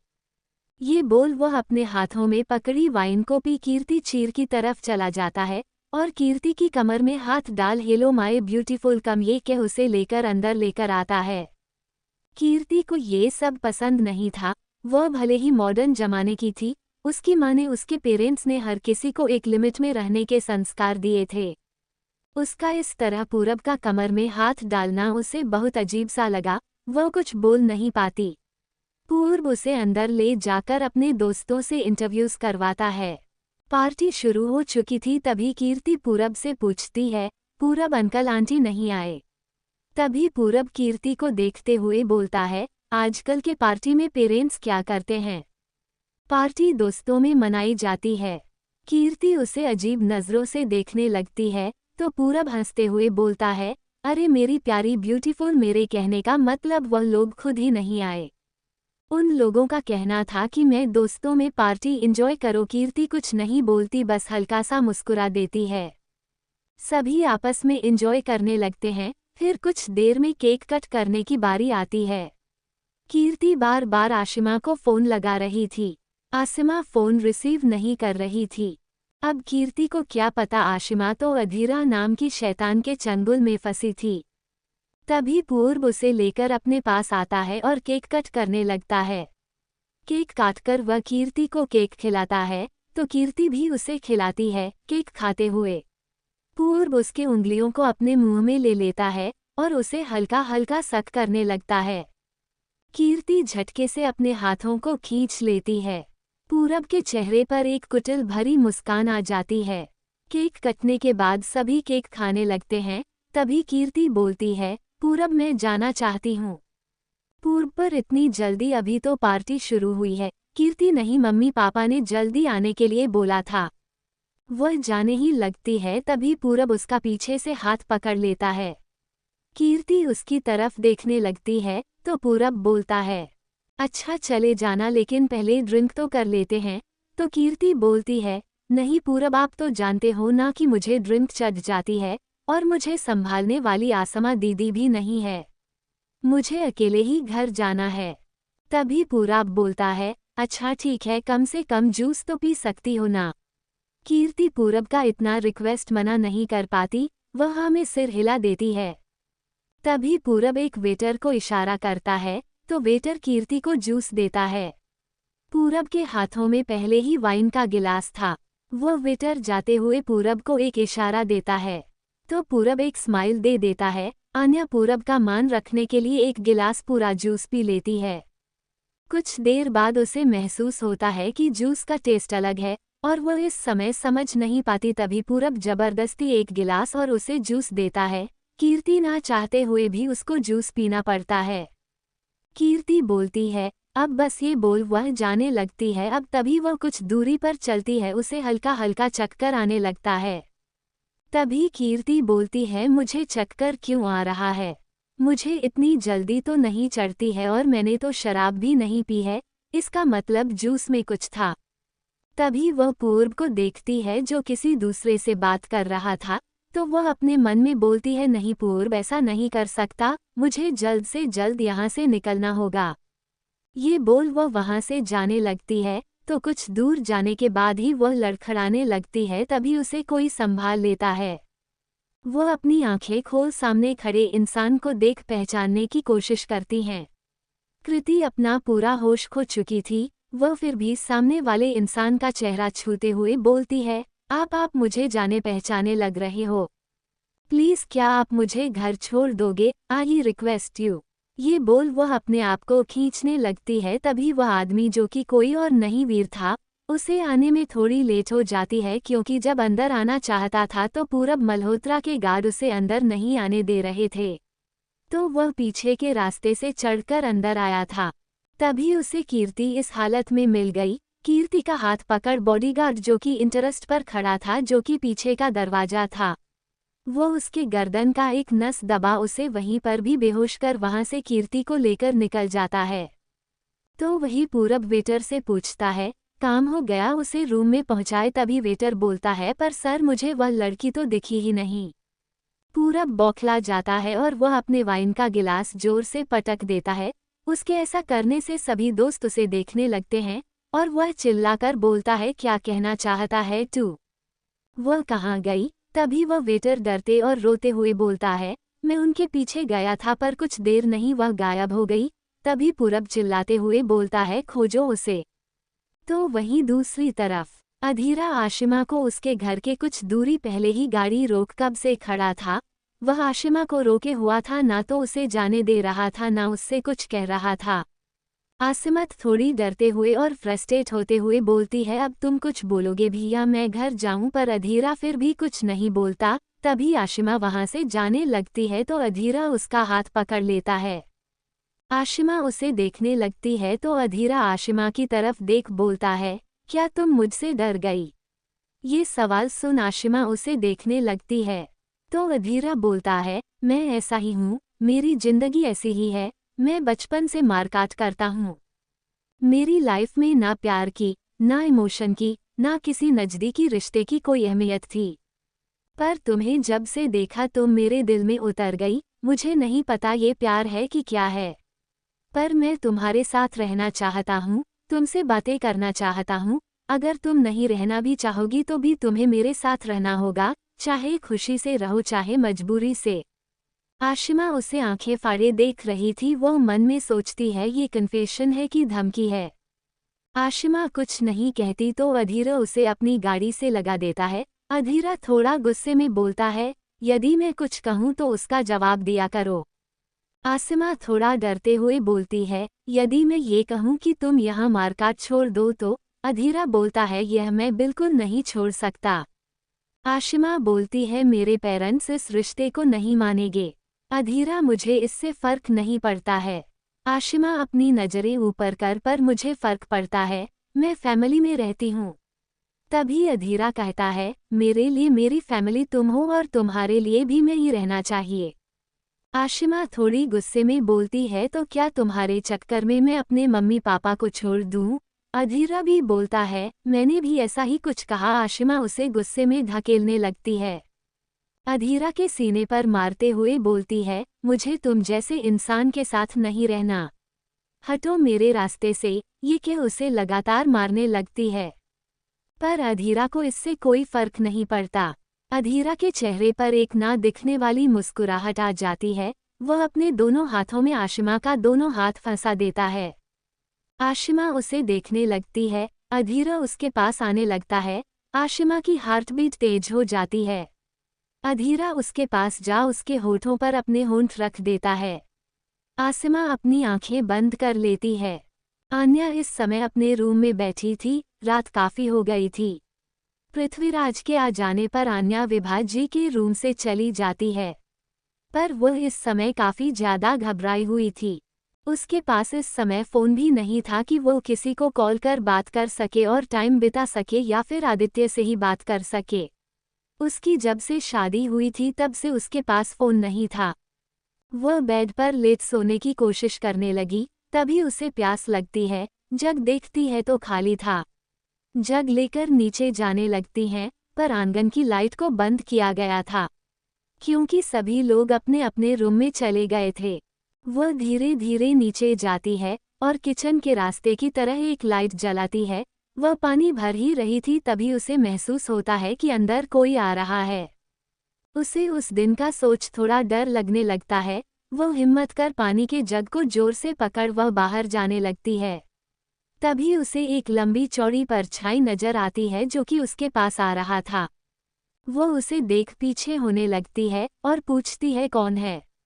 वह परछाई भी उसके सामने आने लगता है। अपने पास आता देख आन्या के हाथों से जग छूट जाता है। तभी रूम की लाइट ऑन होती है। आलिया अपनी आंखें खोल देखती है तो दूर पर आदित्य खड़ा था। आदित्य को देख आन्या अपनी पूरी हिम्मत जुटा दौड़कर आदित्य के पास जा उसे गले लगा लेती है। इस समय उसका शरीर कांप रहा था। चेहरे पर इस समय पसीना था। वह घबराते हुए बोलती है, कोई था वहां पर? आदित्य एक बार चारों तरफ नजरें घुमाता है और फिर बोलता है, वहां पर तो कोई नहीं है। मैं ही तो आया था, शायद तुम्हें लगा हो। आन्या कुछ बोलती है, नहीं वहां कोई और था। आदित्य बोलता है, पर अभी अभी तो मैं ही आया हूँ। तो आन्या थोड़ा चिढ़ते हुए बोलती है, पर मैं आपकी परछाई तक को भी पहचानती हूँ। वह कोई और था। आदित्य के चेहरे पर एक मुस्कुराहट आ जाती है। उसकी मुस्कुराहट देख आन्या को अपनी कही हुई बातें याद आती है और वह हल्का सा शाइफिर करने लगती है। घर की लाइट जल जाने की वजह से आदित्य के आने से वह भागकर अपने रूम में चली जाती है। पर आदित्य एक तरफ अपनी नज़र डालता है जहां पर पिले के पीछे कोई खड़ा था, जिसे देख वह अपने गुस्से की घूंट पी रहा था और मन में बोलता है, तुम्हें शायद तुम्हारा दिया गया सबक काफ़ी नहीं था, तुम्हें कुछ बड़ा सबक सिखाना ही पड़ेगा। ये बोल वह आन्या के पीछे चला जाता है। उसके चले जाने के बाद उस पिले के पीछे से और परछाई यानी कि वह शख्स बाहर आता है और वह बोलता है, तुम्हारे इस डरे हुए चेहरे को देख एक अलग ही सुकून मिल रहा है। जब तुम्हें अपनी बाहों में लूंगा तब मैं बता नहीं सकता कि मैं किस जन्नत में होऊंगा और वह दिन बहुत जल्द आने वाला है। ये बोल वो वहां से चला जाता है। वहीं दूसरी तरफ अधीरा और आशिमा एक दूसरे के आगोश में खड़े थे। अधीरा लगातार आशिमा को किस किया जा रहा था। आसिमा उसके कॉलर को पकड़े अपने सांसों को रोकने की कोशिश कर रही थी। काफी देर तक इसके बाद जब आशिमा को सांस लेने में दिक्कत ज्यादा होने लगती है तो अधीरा उसके होठों को रिहा करता है। अधीरा लगातार आशिमा को देखे जा रहा था और आसिमा कार से टिककर अपनी सांसें कंट्रोल कर रही थी। उसकी सांसें लेने से उसे बॉडी ऊपर नीचे हो रही थी, जिससे देख अधीरा अपने हाथों की मुट्ठी बना देता है, क्योंकि आशिमा के ऐसे करने से वह बहक रहा था। वह आसिमा को पकड़ बोलता है, हिलना मत। आसिमा उसे नासमझी में देखने लगती है। तभी वह अपने आप को देखती है जहां अधीरा देख रहा था। उसे देखते ही वह अधीरा को गुस्से में बोलती हैं, तारानकन तारानकन तारानकन आदमी, मैं तुम्हें छोड़ूंगी नहीं। ये कह वह उसे धकेल वहां से भाग जाती है। अधीरा कुछ नहीं बोलता और उसे जाने देता है। तेरे मिलने से इस वीरान जिंदगी में एक उजाला सा छा गया। तेरे सांसों को खुद में बसाने से एक सुकून सा छा गया। ये बोल अधीरा वहां से चला जाता है। पर जाते समय पेड़ के पीछे छिपा इंसान को देख उसके चेहरे पर एक तिरछी से स्माइल थी। उसके जाते ही वह आदमी जो पेड़ के पीछे छुपा हुआ था वह बाहर आता है और गुस्से में बोलता है, मैं तुझे उसकी जिंदगी बर्बाद नहीं करने दूंगा अधीरा। ये बोल वह वहां से चला जाता है। वहीं दूसरी तरफ वीर कीर्ति को वहां से उठाकर बाहर लेकर आया था। उसे कीर्ति को गाड़ी तक लाने में बहुत मुश्किलों का सामना करना पड़ रहा था, क्योंकि कीर्ति को हाई डोज का ड्रग्स दिया गया था। वह बार बार कुछ न कुछ बड़बड़ आए जा रही थी और अपने कपड़े को खींचती जा रही थी। वीर काफी परेशान हो गया था। उसका फोन ना अधीरा ना अर्जुन ना आदित्य कोई रिसीव नहीं कर रहा था कि वह मदद ले भी तो कैसे। वह आन्या से बात करना चाहता था पर बात नहीं कर सकता था। उसके पास मोबाइल नहीं था। उसने सोचा नहीं था कि वो कीर्ति को इस हाल में पाएगा। हॉस्पिटल भी 1.5 घंटे की दूरी पर था। वो उसे कार में बैठा हॉस्पिटल की तरफ ले जाने लगा। रात की पहर काफ़ी थी। वो उसे आगे बैठा गाड़ी ड्राइव करने लगा, पर कीर्ति उसे ड्राइव नहीं करने दे रही थी। वह बार बार उसके चेहरे को छू रही थी, क्योंकि यह ऑपोजिट डायरेक्शन का ड्रग्स या एक सेक्सुअल ड्रग्स था।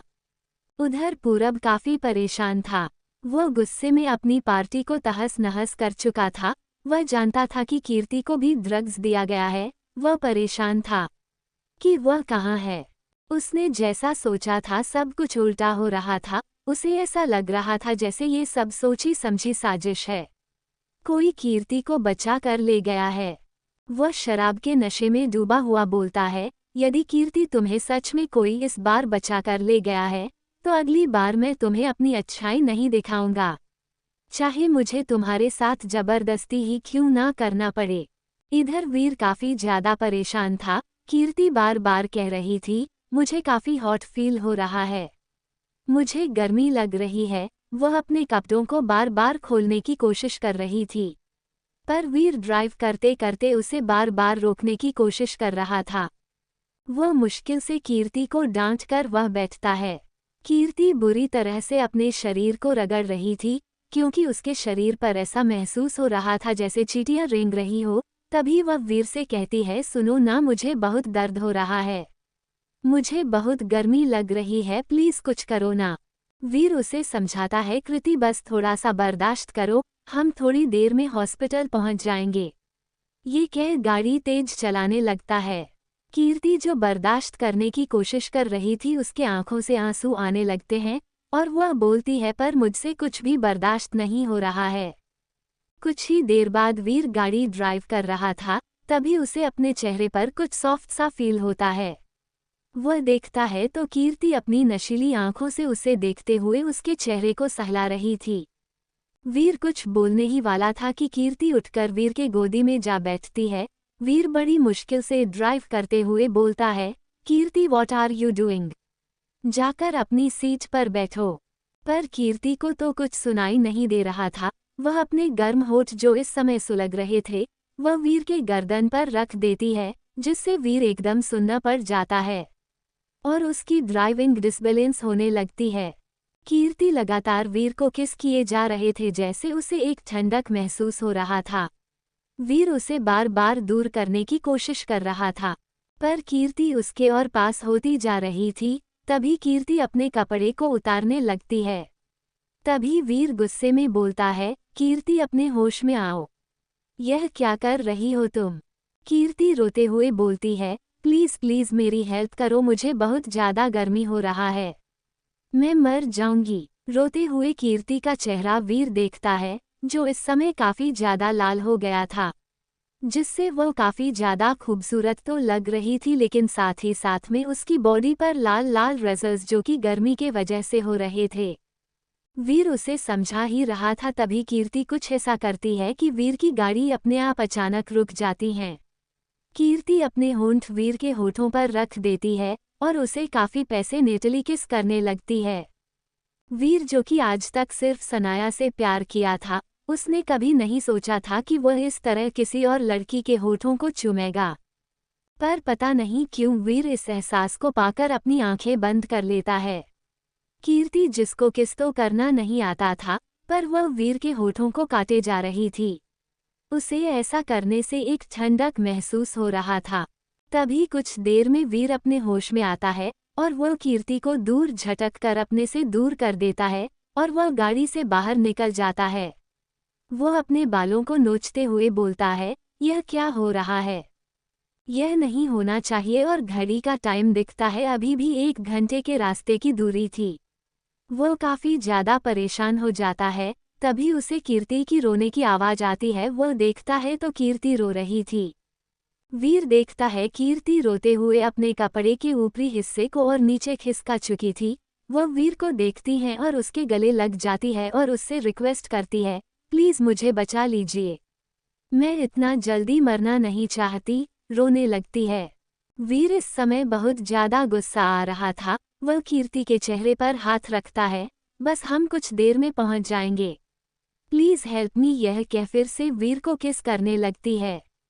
इस समय सुनसान इलाके में थे, जहां न कोई गाड़ियां आ रही थी ना जा रही थी। पता नहीं क्यों वीर इस बार खुद को रोक नहीं पाता है और वह भी कीर्ति को किस करने लगता है।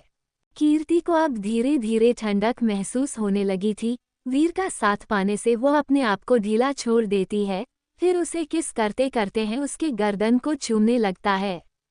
कीर्ति का कपड़ा नीचे खिसकने से उसकी ऊपर की इनर बॉडी दिख रही थी, जिससे वीर किस करने लगता है। फिर वो उसके होठों को चूमने लगता है। काफी देर किस करने के बाद वह कीर्ति से अलग होकर उसके चेहरे को देखने लगता है। तभी उसे याद आता है कि वह सनाया के साथ गलत तो नहीं कर रहा, पर उसे ये भी पता था कि सनाया उसकी कभी नहीं हो सकती। ये सोच है वह कीर्ति को फिर से किस करने लगता है। वह किस करते हुए कीर्ति को कार की सीट पर लेटा देता है।